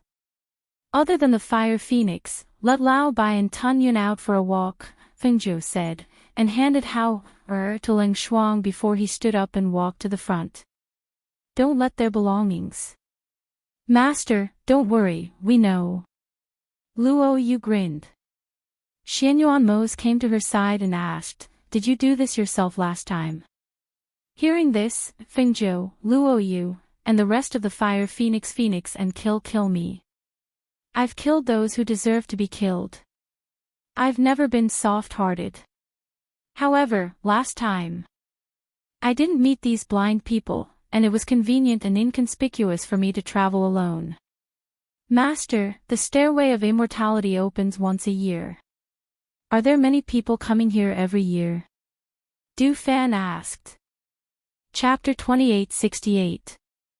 Almost at the same time, the figure of the fire phoenix flashed and transformed into an ordinary little bird. It flapped its wings and landed on a branch, while Tun Yun and Old White continued to look at the cultivators who were approaching them. The pressure of these contracted beasts is too strong, and it attracted the attention of some experts in the forest. Xianyuan Mo said, and stood with his hands behind his back. He looked at the few immortal supremes who stopped about 10 meters away from them in a few breaths of time. The few immortal supremes stopped in mid-air, and when they saw the two sacred beasts and the corpses on the ground, they couldn't help but be secretly shocked. They had just felt the strong pressure and hurried over to take a look, but they didn't expect to see the two sacred beasts exterminating an entire mercenary group. Their gazes swept across the dead mercenaries' uniforms, and they gasped slightly. They all knew about this mercenary group. Due to their strength and numbers, they were doing the business of looting here. No one had ever dared to go against them. Even if they encountered them, they would quickly leave after handing over their belongings. But now, they had fallen here. They retracted their gazes and looked at the people below. Their gazes swept past Luo Yu and the others, and landed on Xianyuan Mose and Fengzhou. When they saw the two young men and women whose strength they couldn't see through, they didn't dare to stop in mid-air and look down at them with a condescending attitude. On the contrary, after they looked at each other, they descended from mid-air and landed on the ground. Everyone has gotten rid of a threat for this forest, please accept our greetings. After thinking for a while, they didn't ask anything else, and first cupped their hands and bowed. Xianyuan Mose's expression was indifferent, and Fengzhou had a faint smile on his face. They looked at the few old men in front of them, and finally, Fengzhou said, "You're exaggerating. If these mercenaries didn't have evil intentions, we wouldn't have done anything." Hearing this, the few of them couldn't help but be moved. Does that mean that as long as people don't offend her, she won't offend them? As a result, they heaved a sigh of relief. This team only had a mere 10 people, but they were able to exterminate the mercenary team that had more than 10 people. This was not only because of the two sacred beasts, but also because this black and red, male and female, these two were unfathomable and extremely powerful. They, who had seen countless of people, could feel an oppressive chi the moment they met. It was imaginable how strong these two were to be able to make immortal venerables feel oppressed. Excuse me for asking, but why have you all come to this forest? This place was extremely dangerous. In addition to the ferocious beasts that roamed about, there were also mercenaries that robbed and killed. Ordinary people would not set foot in this place, but these dozen people had brought a child here. It was really strange. Since I had nothing to do, I decided to come out and have some fun. I heard that there's a stairway to immortality in this forest. Naturally, I wanted to take a look, Fengzhou said in a half-serious manner. On the other side, Luo Yu and the others had already taken out the valuables from the mercenaries. When they were about to hand it over to Fengzhou, she waved her hand and said, "Just keep it. If you can use it, take it." Hearing this, the few immortal venerables were stunned again. Those mercenaries were not lacking in valuables, but this woman just waved her hand and gave all those valuables to these people. These people didn't look strong, and were probably just their subordinates, but she treated them so generously. Chapter 2869. Is there anything else? Fengjiu turned and glanced at the immortals. Hearing this, the immortals paused and hurriedly said, "No, then we'll take our leave first." They didn't know what else to say, so they bowed and turned to leave. After they left, Fengjiu asked them to clean up the corpses, and the group moved to a cleaner place to rest.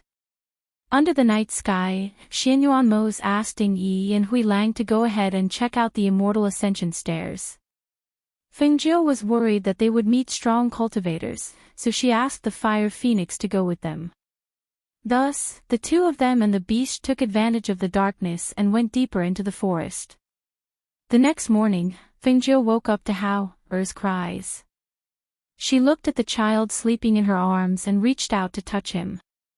Her hand was wet. She called out, "Ling Shuang, help Hao-er change out of his clothes." "Yes." Ling Shuang came forward and carried the child over. Fengjiu looked around and didn't see Xianyuan. She turned to Lang Hua and asked, "Where is he?" "Yalmo Lord went to wash up. There's a spring not far ahead."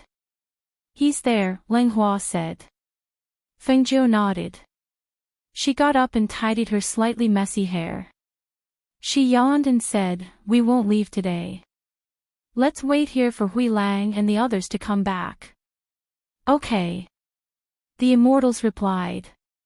Seeing that they were all awake, they prepared to eat.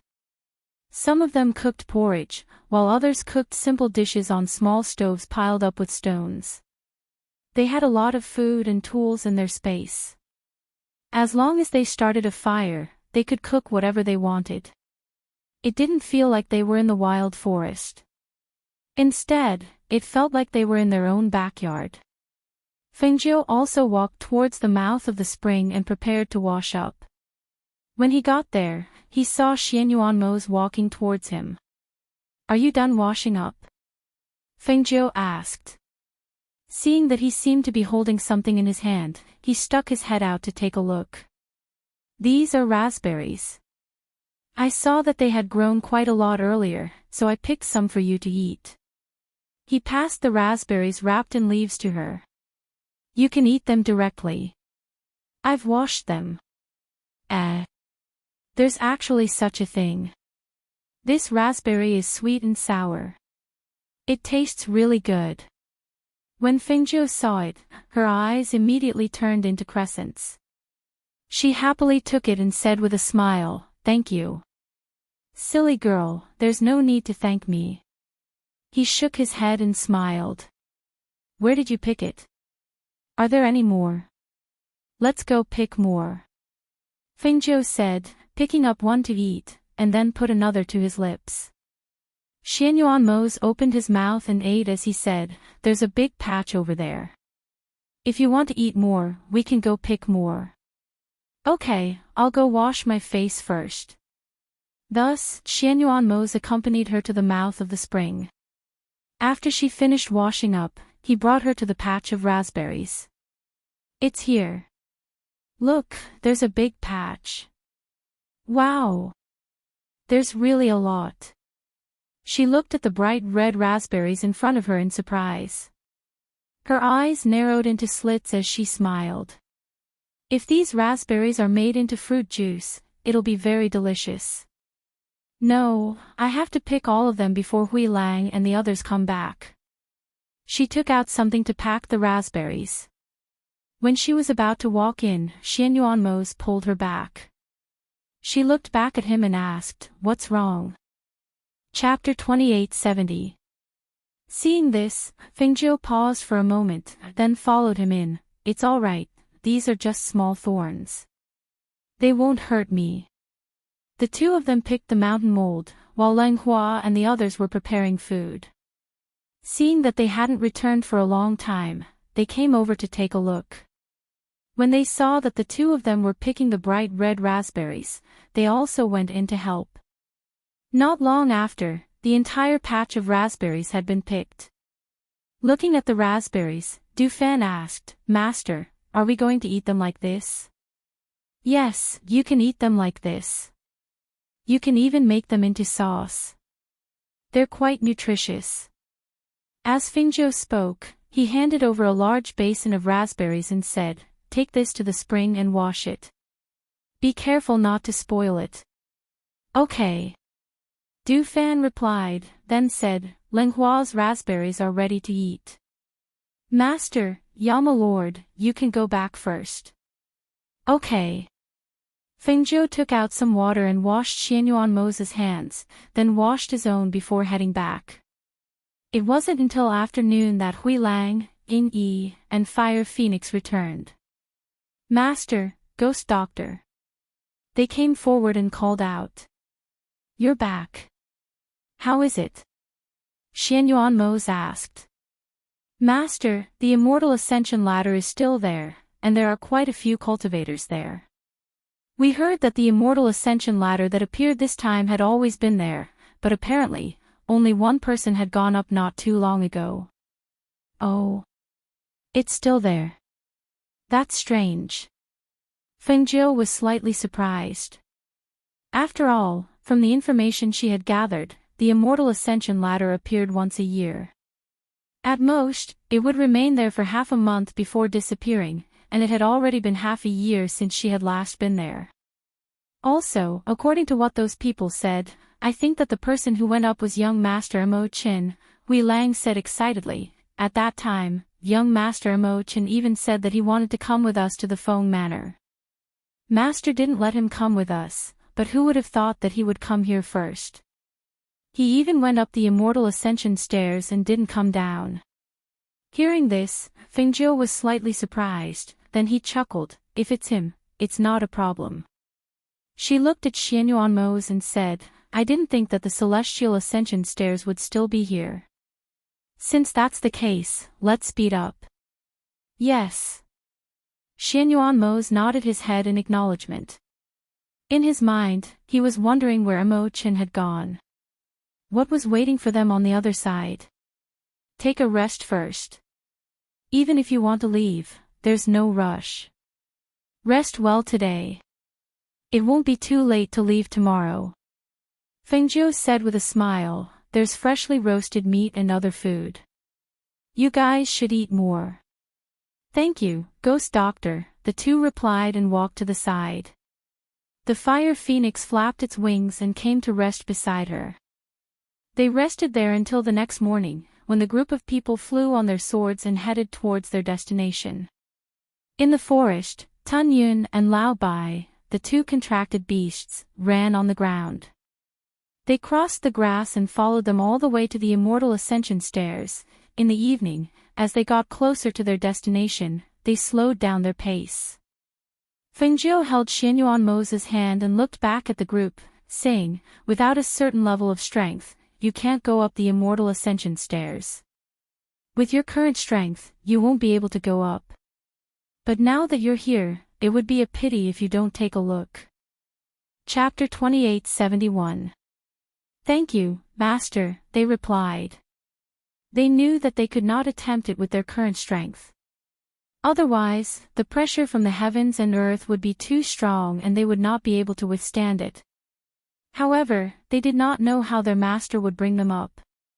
At night, Luo Yu and the rest arrived at the Immortal Ascension stairs. They looked at the stairs that seemed to extend from the heavens and could not help but exclaim in awe. This was the Immortal Ascension stairs? It was said that there were 99,999 steps. If they walked up from here, they would be able to reach another world. When they thought of this, they could not help but feel excited. "I really want to give it a try," Luo Yu said as his eyes fell on the Immortal Ascension stairs. "With your current strength, you won't be able to go up. Furthermore, if you are not careful, your cultivation will be crippled." An old man who was sitting cross-legged said as he stroked his beard. He did not care whether they agreed or not and continued, if it was so easy, there wouldn't be so many people who left this place with their tails between their legs. I'll go with you. Let's see how many steps you can reach. Fengjiu's voice came from behind them. They turned around and saw her and the Yama Lord walking towards them. Behind them were Lang Shuang and Bai Qingqing, who were carrying their children. Master! They called out. Let's go. I think you should be able to reach within 100 steps. Just do your best. There's no need to force yourself. Even if you can't reach the top, it will strengthen your will. It will be a good experience. She gestured for them to walk towards the immortal ascension stairs. Hearing this, the few of them replied, yes. They stepped forward, took a deep breath, and stepped onto the stairway of immortality. Fengjiu turned her head slightly and said to Xianyuan Mose, I'll accompany them. You guys can rest here for a while. Xianyuan Mose nodded, then led Lang Shuang, Bai Qingqing, Hui Lang, and Ying Yi to rest. It was already late at night and it was time for everyone to rest. Who would have thought that there would be people trying to climb the immortal ascension stairs in the middle of the night? In an instant, all the cultivators who were resting sat up and stared at the people who were trying to climb the immortal ascension stairs. There were 4 men, and they all looked quite young. Moreover, their strength could be said to be the weakest among them. As for the red-clothed woman behind them, her steps were light and graceful. Her red dress fluttered in the wind, and her skirt fluttered in the wind. She was extremely charming. In particular, the scene of the red-clothed woman following behind the 4 people in an unhurried manner in a protective manner was even more astonishing. How could a mere woman be so confident? This woman looks familiar. She seems to have been here before. She also went up the immortal ascension stairs before coming down again. A cultivator said as he stared at the red-clothed woman. Then, he mumbled, but the last time, she was dressed as a man. But that face, it looks like, it's the same person. Look, they really went up. Someone shouted, pointing at the people who were trying to climb the immortal ascension stairs. They had been here for so long, but they had never seen anyone try to climb the immortal ascension stairs in the middle of the night. They wondered if there would be any difference between day and night. At the same time, Ling Hua and the others who were on the immortal ascension stairs felt as if they were stepping on air. At that moment, they heard their master's voice. Chapter 2872. After hearing her words, they immediately followed her instructions. After balancing the spiritual energy in their bodies, they walked up the stairs. As they walked, they heard their master's voice behind them. Discard all distracting thoughts. Be firm in your beliefs. Don't hesitate when you take a step. Fengjiu watched them from behind. He watched as the 4 of them walked up the ladder step by step.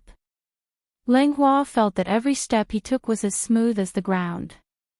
He walked up step by step without feeling any pressure. After about 50 steps, he finally felt the strong pressure from the immortal ascension ladder. He adjusted his breathing and continued walking.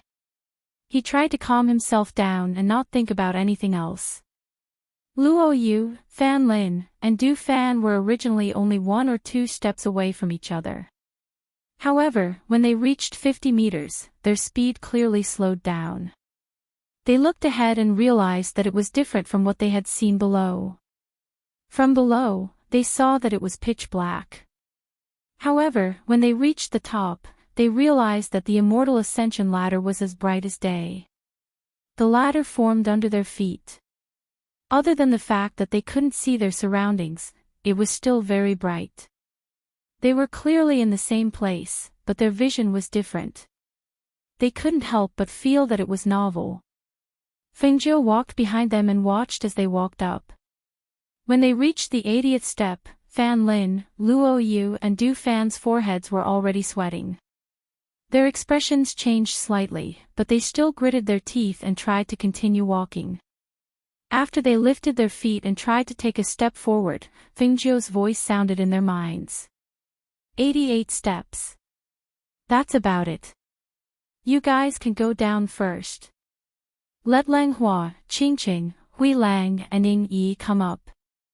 They calmed down and heard her words. When they looked up, they couldn't help but be stunned. Langhua was still in front of them. He was even walking up the ladder. When they saw this, they were slightly surprised. However, they didn't say anything. Instead, they bowed to Fengjiu and turned to walk down the ladder. After watching them leave, Fengjiu looked at Langhua in front of him and followed him. Langhua walked up. Everything in front of him was a vast expanse of whiteness. He didn't know how many steps he had taken. He only wanted to take as many steps as he could. He was different from the others. His body had been weak since he was young. Being able to stay by his master's side was a blessing that he had accumulated over several lifetimes. He had been working hard, hoping that he could become stronger and be able to protect his master. He thought that since Luo Yu and Du Fan were stronger than him, they must be ahead of him. Although he didn't know how far ahead they were, he had to work hard and not be left too far behind. Thus, he walked forward step by step. The conviction in his heart allowed him to walk forward without any hesitation. He couldn't hear anything around him. He only felt that it was very quiet. Even his master had disappeared. However, he knew that even if he couldn't see where his master was, his master must be looking at him. Therefore, he couldn't let his master down. Fengjiu followed behind and watched. He was slightly surprised. She didn't expect that Langhua, the weakest of the four, would be the one who walked the furthest. Seeing him walk forward without hesitation, she couldn't help but smile. Chapter 2873. Du Fan and the others came to Xianyuan Mo's side and said, "Yama Lord, Master wants Hui Lang and Ling Shuang to go up." "Then you can go up," Xianyuan Mo said. He carried Hao in his arms and found a place to sit down. "Yes." The others answered and walked up. Du Fan saw this and quickly told them what Fengjiu had said to them. Then he watched them walk up the ladder. Seeing that Langhua had not come down after so long, he couldn't help but mutter, "I didn't expect Langhua to go the furthest among us." Fan Lin looked up and said, "He's been with Master the longest and has been trained by him. It's not surprising that he went further than us." "That's true. But when I think about how he's the weakest among us, but he went the furthest, I feel a little useless." Luo Yu sighed and found a place to sit down cross-legged. "I wonder how far he'll go," Du Fan said as he looked at the figure on the ladder. They could still see about 100 steps up. Therefore, they also noticed that Langhua was walking slower and slower. Their master was following behind at a moderate pace. "Hey, who do you think will go the furthest among the four of Hui Lang and Ling Shuang?"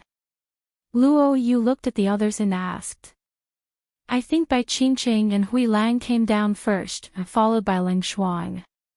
"Ying Yi should go the furthest," Du Fan said. Fan Lin shook his head. "Not necessarily. Not necessarily." The others looked at him. Yes, Ling Shuang's temperament might even be better than Ying Yi's. Fan Lin looked at the figures and then at Langhua. "You know how Ling Shuang protected Langhua before she met Master.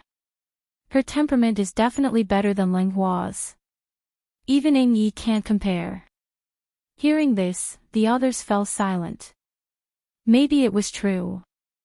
Xianyuan Mo's, who was sitting to the side, heard their conversation and smiled slightly. He played with Hao in his arms and didn't say anything. Just then, thunder suddenly fell from the clouds. The sound of thunder shook the hearts of the people below.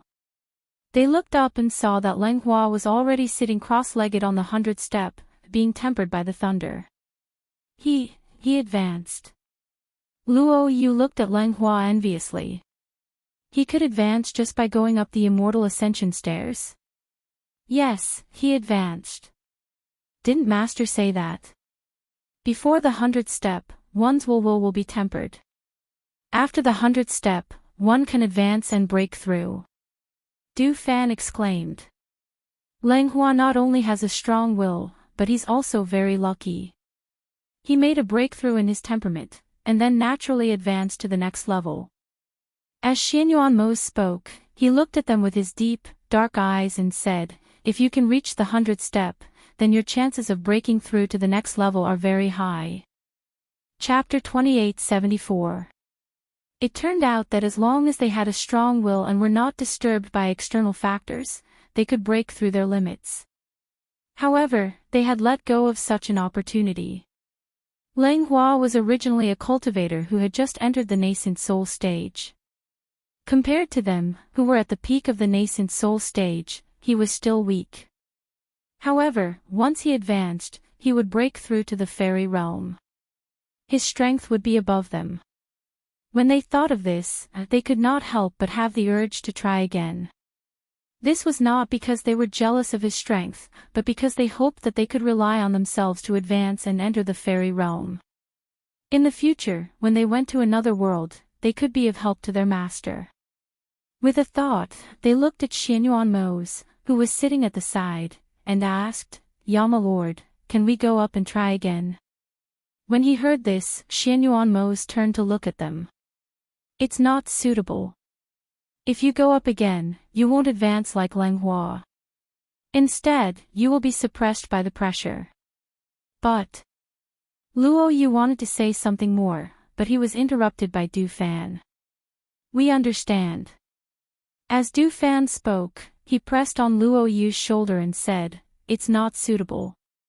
The first 100 steps train one's state of mind. We missed the opportunity, and we can't go up again in a short period of time. Moreover, if we blindly try to be like Lang Hua, I'm afraid we will be injured. When that happens, we will definitely become a burden to our master. When he heard this, Luo Yu stopped thinking and did not say anything else. They were not Lang Hua. What Lang Hua could do, they might not be able to do. Even if Lang Hua did not look very outstanding, they had to admit that he was more outstanding than them. At this moment, the second bolt of lightning fell from the sky. Fengjiu retreated to the side and watched. She watched as Lang Hua endured the tempering of the second bolt of lightning and worked hard to enter the fairy realm. She smiled from the bottom of her heart. He was worthy of being the person she had chosen. His temperament was indeed extraordinary. One had to know that Lang Hua's cultivation was slower than others. He couldn't even cultivate in the past. But now, his progress was faster than others. She watched as he sat there cross-legged, controlling his spiritual power to circulate in his dantian, waiting for the third bolt of heavenly thunder to strike.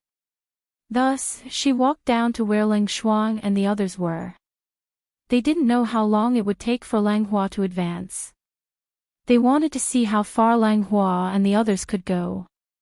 Therefore, she walked to their side and observed them unhurriedly from behind to see where their limits were. At the bottom of the immortal ascension stairs, the cultivators were dumbfounded. The pressure on the immortal ascension stairs is so strong. How can that woman in red walk up and down so freely? Some of the cultivators who had seen Fengjiu before whispered, you don't know. Last time, this woman came here. She seemed to have reached the top. But for some reason, she came back down. Don't look down on her because she's a woman. Her power is unfathomable. I think she's stronger than all the cultivators here. Hearing this, the cultivators were shocked. They couldn't help but whisper among themselves. Their gazes fell on the immortal ascension stairs. This time, 2 men and 2 women went up. The 2 women were extremely beautiful, but they didn't seem to be very powerful. How far could they go? Chapter 2875. Only then did they feel the pressure grow heavier. It felt like a mountain was pressing down on them, making it hard for them to breathe. They could not even take a single step forward. Bai Qingqing's face grew paler as she walked. She suddenly drew her sword and slashed at her surroundings. I'm going to kill all of you. I'm going to kill all of you. She screamed at the top of her lungs. Her eyes were bloodshot as if she had been possessed. Her voice was filled with hatred and grief. At this moment, in front of her, what she saw was an illusion from the stairway of immortality. She saw her entire clan being annihilated. Those black-robed men were killing her clansmen. She saw her parents lying on the ground, covered in blood. Ah! She rushed forward, waving her sword and slashing wildly in an attempt to kill those black-robed men. Behind her, Fengjiu saw her waving her sword and screaming wildly. He knew that she had been bewitched. He glanced at the people in front of him. Seeing that they were not affected, he rushed forward, knocked her unconscious, and sent her down. Catch! She directly sent her down the immortal ascension stairs and gestured for Luo Yu and the others below to catch her. Luo Yu and Du Fan rushed forward to catch her. They quickly carried the unconscious Bai Qingqing to Fan Lin. Quick, check on her. How is she? Fan Lin checked her and said with a serious expression, her mind is in a mess. The blood in her body is flowing in the opposite direction. Fortunately, she was sent down by Master. Otherwise, she would have been in grave danger. Hearing this, the two of them were shocked. She was so powerful. If they had not come down, would they have been in the same state as her? On the immortal ascension stairs, Ling Xuan, Hui Lang, and Ying Yi were walking at about the same pace. They had already reached more than 70 steps. Luo Yu and the others below could not help but stare at them. These guys. How are they so much stronger than us? It had to be said that he felt it was unfair when he saw this. As the 8 captains of the Phoenix Guard, there was no need to mention their strength, yet in the end, they were actually inferior to Ling Xuan and Ling Hua. What's more, even Hui Lang, who was usually quiet, had a stronger temperament than them. This was simply too much of a blow to them. Fan Lin looked at the people on the ladder of immortality and said, Ling Xuan will follow Master. Needless to say, Ying Yi is the head of the Yama Lord's Shadow Guards. His temperament is extraordinary. The only surprising one is Hui Lang. He usually doesn't seem very reliable, but I didn't expect him to be so determined. Among the 3 of us, Fan Lin, you specialize in medicine and alchemy, so your weakness is one thing. However, if Luo Yu and I are weak, then it's a little inexcusable. Looks like we'll have to work harder in the future. Du Fan sighed softly. That's right. I must double my cultivation. Otherwise, I'll really be left behind. Luo Yu nodded in agreement. At this moment, the 3 of them simultaneously reached the 98th step. They stopped and felt a surge of spiritual energy in their bodies. Calming themselves down, they turned around and saw Fengjiu not far behind them. Master, I feel like I'm about to break through. Ling Xuan said. His cold voice contained a hint of excitement. I feel like I'm about to break through too. The energy in my dantian is already surging. Hui Lang said, touching his dantian. Chapter 2876. After taking another 5 steps, he could no longer take another step. Only then did he stop. At this time, the spiritual energy in his body surged. The powerful spiritual energy converged into a stream and rushed towards his dantian. Quickly sit down and guide your spiritual energy. Fengjiu's voice directly entered his mind, causing him to suddenly wake up from his stupor. Almost instinctively, he did as he was told. At the same time, Ling Xuan and Hui Lang also sat down cross-legged and prepared to advance. Seeing this, Fengjiu took a deep breath and slowly exhaled.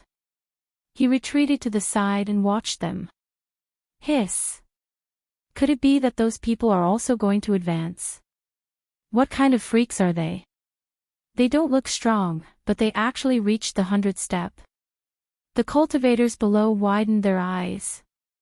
They could no longer see the figures of those people beyond the 100th step. However, they did not see them coming down. Furthermore, there was a strange phenomenon in the sky. They knew that those people were definitely about to advance. Looking at the scene above, Xianyuan Mose glanced in a certain direction and said to Luo Yu and Du Fan, "Go and replace Wei Feng and Guamo." Hearing this, they finally remembered that they had not seen the two of them since a while ago. Hence, Luo Yu asked, "Yama Lord, what are the two of them doing over there?" Jiu asked them to cook some porridge for Hao. Looking at the time, it should be almost done. Go and take a look. If it's done, scoop a bowl of porridge for me, Xianyuan Mo said. Okay, the two of them replied and quickly walked towards where they came from. There was a large empty space around them. However, they were not in this empty space. Instead, they were under a tree not far away. When they arrived, Luo Yu and Du Fan saw the two of them looking at the immortal ascension stairs under the tree. When they saw them coming over, they smiled. "You're here. Little master, are you hungry? The porridge is almost done." As Wei Feng spoke, he turned around and added some firewood. "Wei Feng, Gumo, you've seen it too, right?" Luo Yu looked at the two of them as he spoke. His eyes burned with excitement. "I saw it." Yu, Fan Lin, and Du Fan came down after about 70 steps, the two said mockingly, looking at the two people in front of them. We regret it so much now. If we had known earlier, we would have clenched our teeth and climbed those 100 steps. Look at them, they are all stronger than us. We want to go up and try again, but the Yama Lord said that it would be useless for us to go up again. At this point, Luo Yu sighed and said, "By the way, the Yama Lord wants you to go over. He probably wants you to go up and try. You have to listen to us.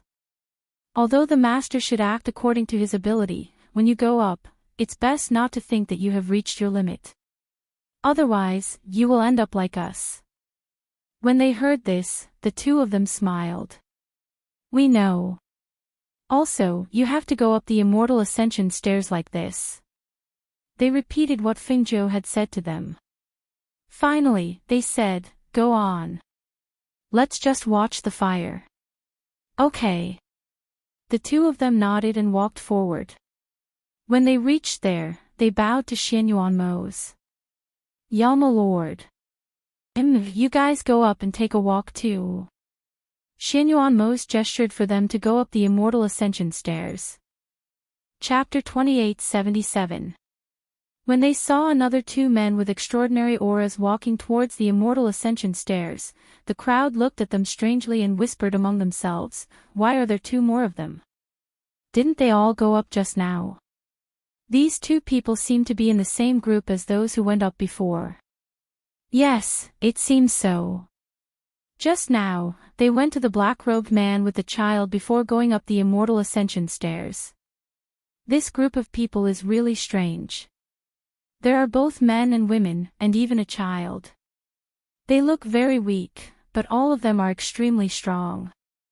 Others who went up the immortal ascension stairs were pushed down by the pressure, or they came down with their tails between their legs. However, all of them advanced up the stairs. I really don't know what kind of luck they have. Hey, where do you think these two people will go? It's hard to say. They're all in the same group. Maybe they went up to the 100th step. Yes, that's not impossible. As everyone discussed, their gazes followed the two people who walked up the stairs. They saw one of the men step on the immortal ascension stairs, and his foot directly passed through the immortal ascension stairs. He stepped into the air, and his entire body swayed forward. The corners of their mouths twitched. Did this person come here to play? That was the immortal ascension stairs. One had to use spiritual power to control the body's balance to walk up the stairs. How could he not step into the air? At this moment, Wei Feng patted his chest and lightly exhaled. Phew. You really gave me a fright. This is really condensed from clouds. Okay, let's go. Let's go up and take a look. As Guillermo spoke, he took the lead and walked up. Seeing this, Wei Feng also adjusted his spiritual power and walked up. Fengjiu saw the two of them come up from the top and smiled. He walked down and came to their side. Just do your best. There's no need to force yourself. Yes, master. The two of them replied. However, in their hearts, they were thinking that no matter what, they had to reach the 100th step. Otherwise, how could they, the captains of the Phoenix Guards, raise their heads in front of them in the future? Fengjiu didn't know what they were thinking. He just watched them walk up. As time passed, their clothes were drenched in sweat. Their faces were slightly ugly, and their breathing seemed to be unstable. At this time, they had already reached the 93rd step. She wanted to tell them not to force it, but when she saw the determination in their eyes, she swallowed her words. They were all young people, so how could they not want to compete? In particular, Ling Hua, Ling Shuang, Hui Lang, and the others were all above the 100th step. They were the captains of the Phoenix Guards, and they were by her side. Luo Yu and Fan Lin could no longer reach the 100th step to break through, so they naturally wanted to fight for their dignity. She sighed in her heart and did not say anything else. She only watched quietly until they crossed the threshold of the 100th step. A trace of blood flowed out from the corner of their mouths. The two of them quickly took out medicinal pills and consumed them. Seeing this, she was startled. Then, she smiled. These two people were smart enough to know that it was time to take medicinal pills. Rumble. Thunder rumbled and the clouds in the night sky surged. She narrowed her eyes and looked at the people sitting cross-legged on the immortal ascension stairs. She took a few steps back and silently watched. After watching for a while, she turned around and left. There were no other cultivators coming up here, so there was no need to worry about them being attacked. Thus, she could go down and wait for them to break through. Chapter 2878. Luo Yu, who was at the side, heard this and said faintly, Master, Fan Lin, Du Fan, and I came here for nothing. Hearing this, Fengjiu laughed. How could that be? She smiled at Luo Yu, who had a bitter look on his face, and said, You guys can be considered as people who have walked the immortal ascension stairs. Your mental cultivation has also improved. In the future, when the time is right, it will naturally not be a problem for you to advance. She chuckled and continued, What's more, the few of you have been following me all this while. Now that you've tasted the taste of setbacks, it's also very good. It's impossible for a person to live a smooth life, let alone the Tao of immortality. Hearing this, Luo Yu and Fan Lin's hearts trembled. It was as if they had been enlightened. Instantly, their bodies felt refreshed. The spiritual energy in their bodies also surged. The spiritual energy in their dantian surged like waves on a calm sea, causing their blood to boil. Fengjiu glanced at them and raised his eyebrows. You too.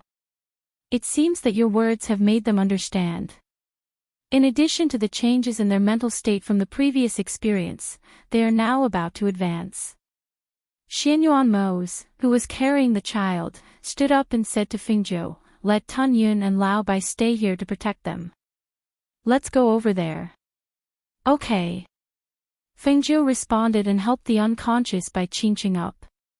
At the same time, he instructed the two contracted beasts behind him. Guard them well. Don't let anyone plot against them. Yes, Master. Senior White and Tun Yun replied.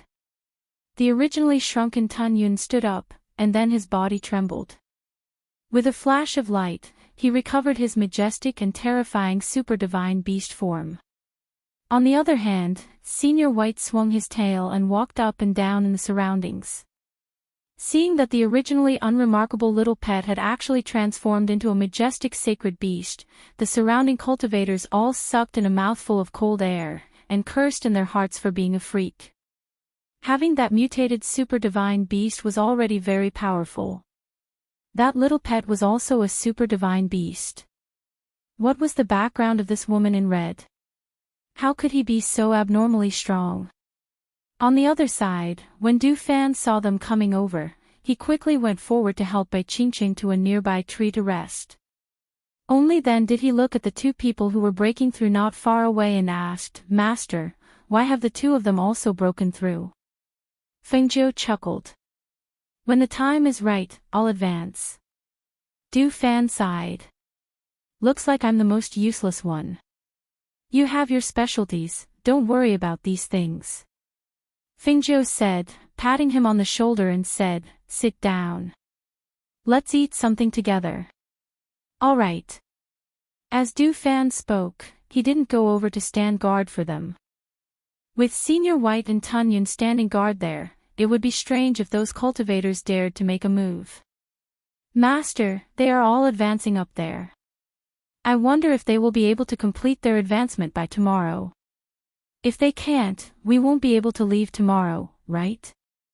"Yes, there's no hurry. We're already here. Let them rest after they break through before we leave." As Feng Jiu spoke, he looked at Hao, who was playing with Xianyuanmo's clothes. He smiled and said, "You must be tired after carrying him for so long. Let me carry you." "No need, you should eat something first," Xianyuanmo said, letting her eat something first. Hearing this, Feng Jiu thought for a while and nodded. "All right." Chapter 2879. Feng Jiu and the rest looked over and saw a 7-colored rainbow appear in the sky. The birds in the forest flapped their wings and flew around the rainbow, chirping. When they listened carefully, they could faintly hear celestial music coming from the clouds and into the ears of the people below. Celestial music. This is celestial music," someone exclaimed, looking at the scene in the sky in disbelief. Even though they had been cultivating for many years, they rarely saw such a scene. Bai Qingqing, who was unconscious, fluttered her eyelashes. The sound she heard echoed in her mind. Even though her eyelids felt heavy, she tried to open them to take a look. She supported herself on the ground and sat up. Although her head hurt, when she saw the scene in the sky, she could not help but be stunned. Who is breaking through?" When Du Fan saw that she was awake, he smiled and said, "You're awake. Other than the two of us, everyone else is breaking through. Look, the celestial music is coming from the clouds because of their breakthroughs, and the 7-colored rainbow as well. Other than the two of us." Bai Qingqing was stunned, her face pale. "I don't remember what happened. Your inner demon was triggered by the illusion, causing your blood to flow in the opposite direction. You'll be fine after a good rest. Don't worry," Feng Jiu turned around and said. "Master," Bai Qingqing called out. She seemed to want to say something, but she did not know where to start. On the other side, as time passed, the rainbow in the sky gradually dissipated. The first to descend was Leng Hua, followed by Leng Shuang and the rest.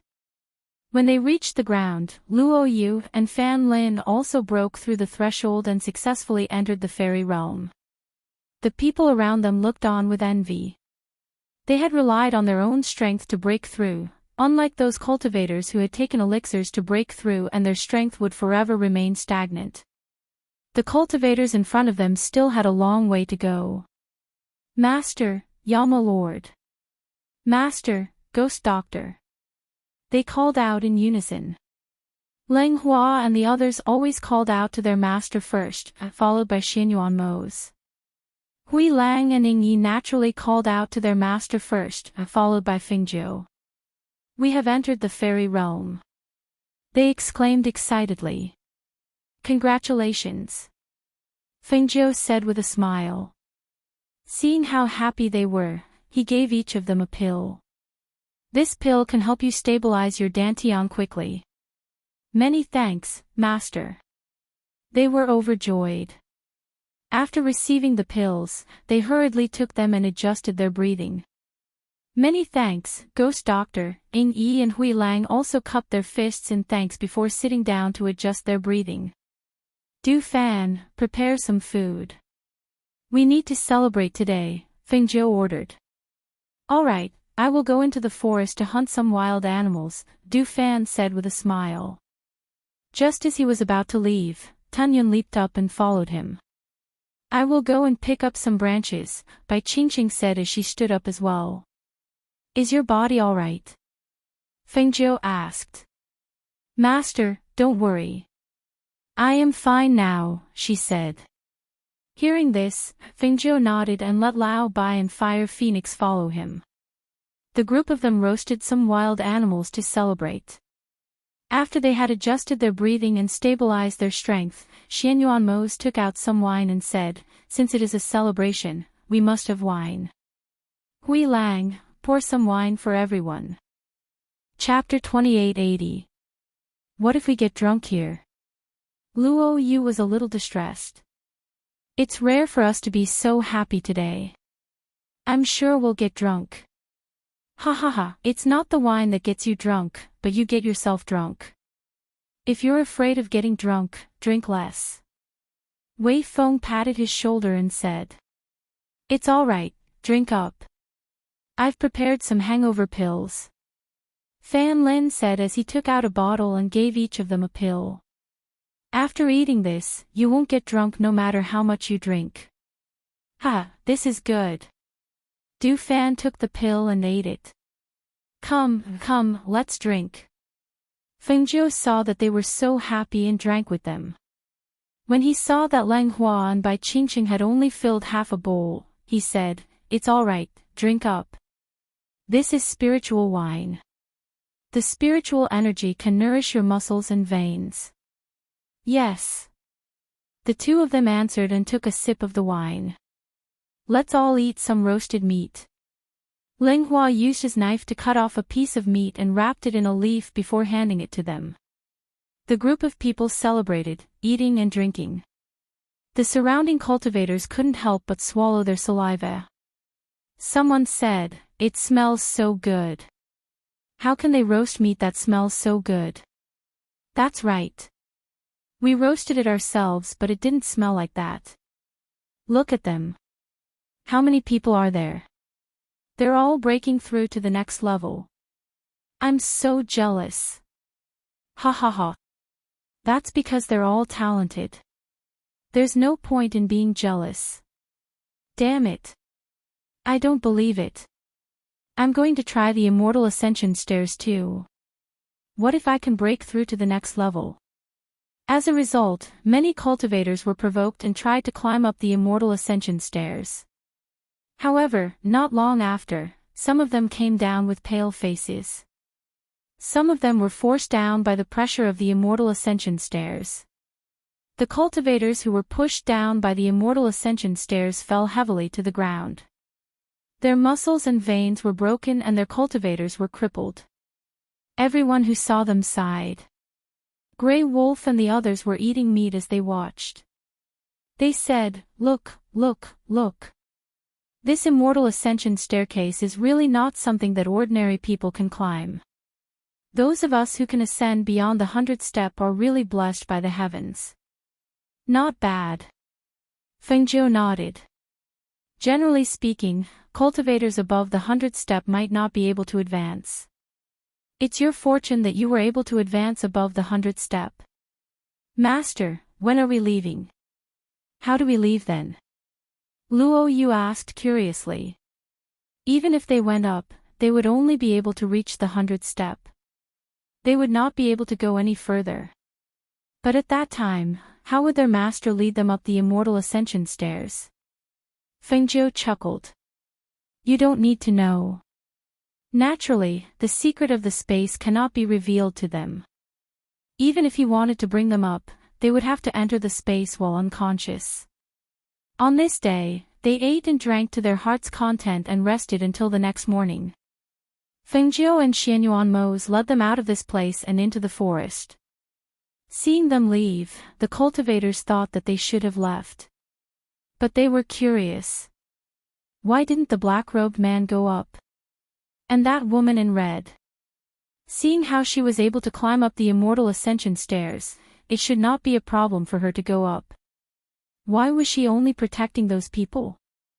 Chapter 2881. Some people thought that they hadn't woken up and were seeing things. Thus, they rubbed their eyes and sat up to take a look. It really was those two people. The man in the black robe with a cold face like an iceberg, and the beautiful woman in the red dress. The only difference was that these two people were still the same as before. However, the woman in red today was dressed as a man. She was still wearing red robes, but she exuded a different aura. If this woman was said to be enchanting and beautiful when she was wearing a red dress, then when she was dressed as a man, she was wanton and evil. That evil charm and unparalleled temperament gave people a feeling that it was difficult to distinguish between a man and a woman. If they had not seen her in a woman's dress before, they would have really thought that the person in front of them was a man at this moment.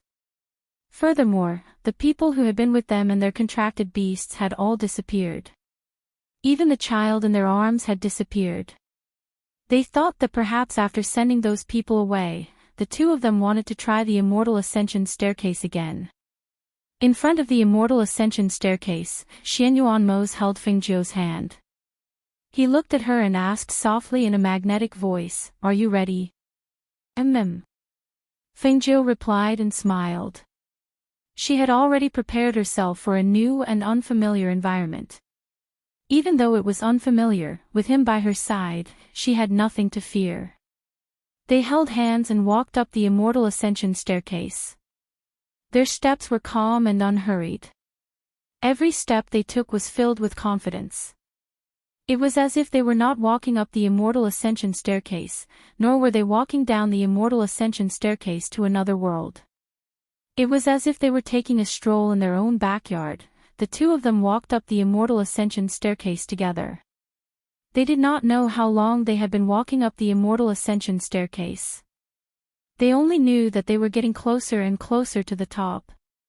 Fengjiu had been here before and it was easy for him. As for Xianyuan, although it was his first time, he did not feel any pressure. However, unlike Fengjiu, he did not ascend the immortal ascension staircase to the next level. It was only when the two of them reached the top of the staircase that they stopped and looked at each other.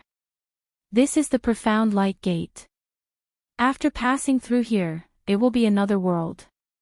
Fengjiu looked at Xianyuan and said, "The last time I came here, I heard a few old monsters talking over there. It should be an expert from that side."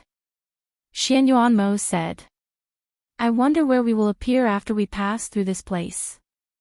She was a little curious. What kind of place would appear after this step? When Immerse walked here, where did he appear? He had gone there alone, so where could he be now? "No matter where we are, I will be by your side." He held her hand tightly and said, "Don't worry, let's go." She replied and held his hand tightly as they walked forward. The two of them took the last step and walked into the profound light gate. They felt a force sucking them in. Light flashed in front of them, and they suddenly felt dizzy. Chapter 2882. When he saw this, his deep black eyes couldn't help but flash. A trace of surprise flashed across his eyes. He whispered to Fengjiu, who was in his arms, "Jiu, we seem to have arrived at someone else's sect." "Ah." Fengjiu poked her head out of his arms and looked around. When she saw this, she was stunned. "It's so lively. Don't tell me we've bumped into their annual competition." Below them, a sea of people had gathered. It seemed like there was more than one sect, because everyone was wearing the same color robes. On the high platform in the middle, the two people fighting on the high platform were also stunned by the sudden appearance of the crowd and stopped fighting. At this time, the people below were a little dumbfounded. Several of them were participating in the annual competition. Suddenly, a dazzling light flashed in the sky. A vortex appeared, and a black figure suddenly appeared in their line of sight. However, when they focused their eyes, they saw a red figure poke her head out from the black figure's arms. When they looked closely, they saw that it was a man in a black robe who was holding a red-robed young man. In broad daylight, two men hugging each other appeared in front of everyone's eyes. This scene almost stunned everyone below. They had only seen a man hugging a woman, but they had never seen a man hugging a man. Where did these two come from? They couldn't have come down from the immortal ascension stairs, right? If they came down from the immortal ascension stairs, why would they be hugging each other? And they're both men. Could it be that people from the other side like this? Hey, look, that man in the black robe looks very, how should I describe it? A man on the side continued, the man in the black robe has a sharp aura. He exudes a powerful pressure and a noble aura. His face is handsome but it doesn't lose its coldness. Without mentioning anything else, just his appearance alone is enough to surpass Dongfang Qinjue, the leader of the 10 heavens favorites of the 4 major celestial sects. I didn't think that a place like that could give birth to someone who is comparable to a god. At that moment, the eyes of the venerables from the various sects flickered when they saw the two people who suddenly appeared. In particular, the eyes of a few of them lit up when they saw the beautiful face that peeked out from the black-robed man's arms. It's her. The little girl that they had taken a fancy to this time. It was also at this moment that Xianyuanmo's landed steadily on the stage with Fengjiu in tow. After he steadied himself, he let go of Fengjiu's waist and released her from his embrace. What's wrong? Are you okay? He ignored the people around him and lowered his head to ask Fengjiu who was in his arms. I'm fine. Fengjiu blinked as she looked at the people around her. At the same time, she walked out of Xianyuanmo's arms. I'm so sorry, we seem to have disturbed you. Fengjiu said apologetically. She cupped her hands at the two people on the stage. At this moment, the people saw that the young man hiding in the black-robed man's arms was an extremely handsome young man.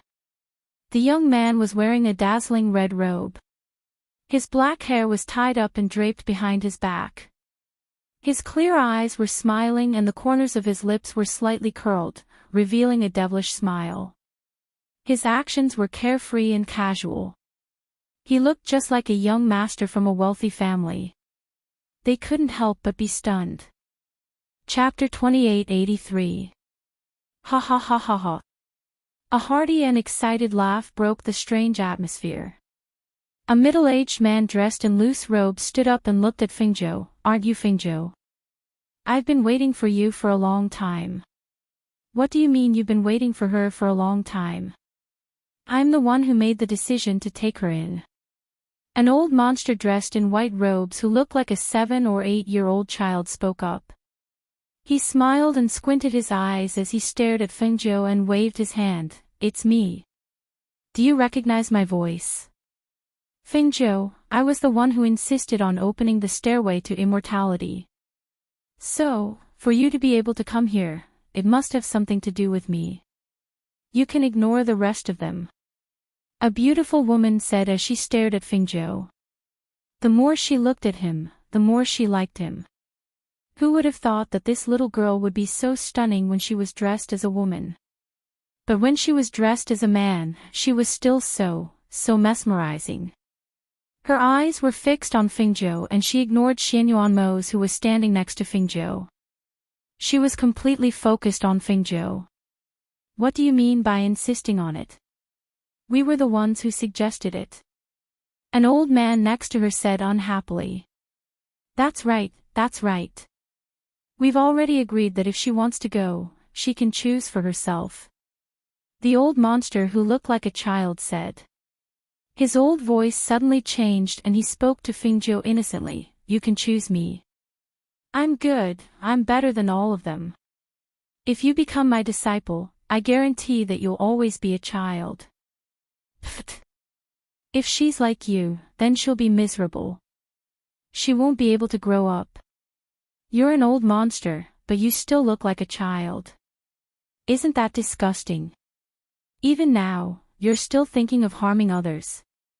The beautiful woman next to her sneered and mocked her mercilessly.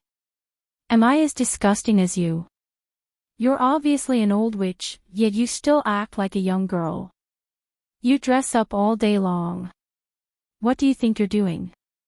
You don't have the demeanor of a venerable at all. I'll be miserable if I follow you. What are you talking about, you old bastard? What's wrong with calling you an old witch? You old bastard. Seeing the two of them quarreling there, the surrounding people were dumbfounded. What the hell is going on? Why would two venerables suddenly quarrel in front of so many people? Also, did they know this red-clothed youth? Why were they all fighting for him to become their disciple? Xianyuan Mose looked at the scene in front of him and asked, "Are these the people you mentioned last time? Why did they look so strange?" However, it was undeniable that the strength of these people was unfathomable.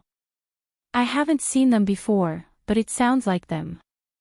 As she spoke, she saw them quarreling there, so she looked at them and asked, "Venerable ones, may I ask something?"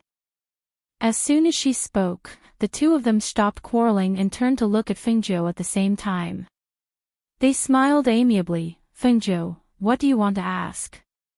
"Ask away, ask away." Seeing this, the crowd below could not help but be stunned. Were these still the two cold-faced venerable ones that they knew? Why did it seem like they were being treated differently?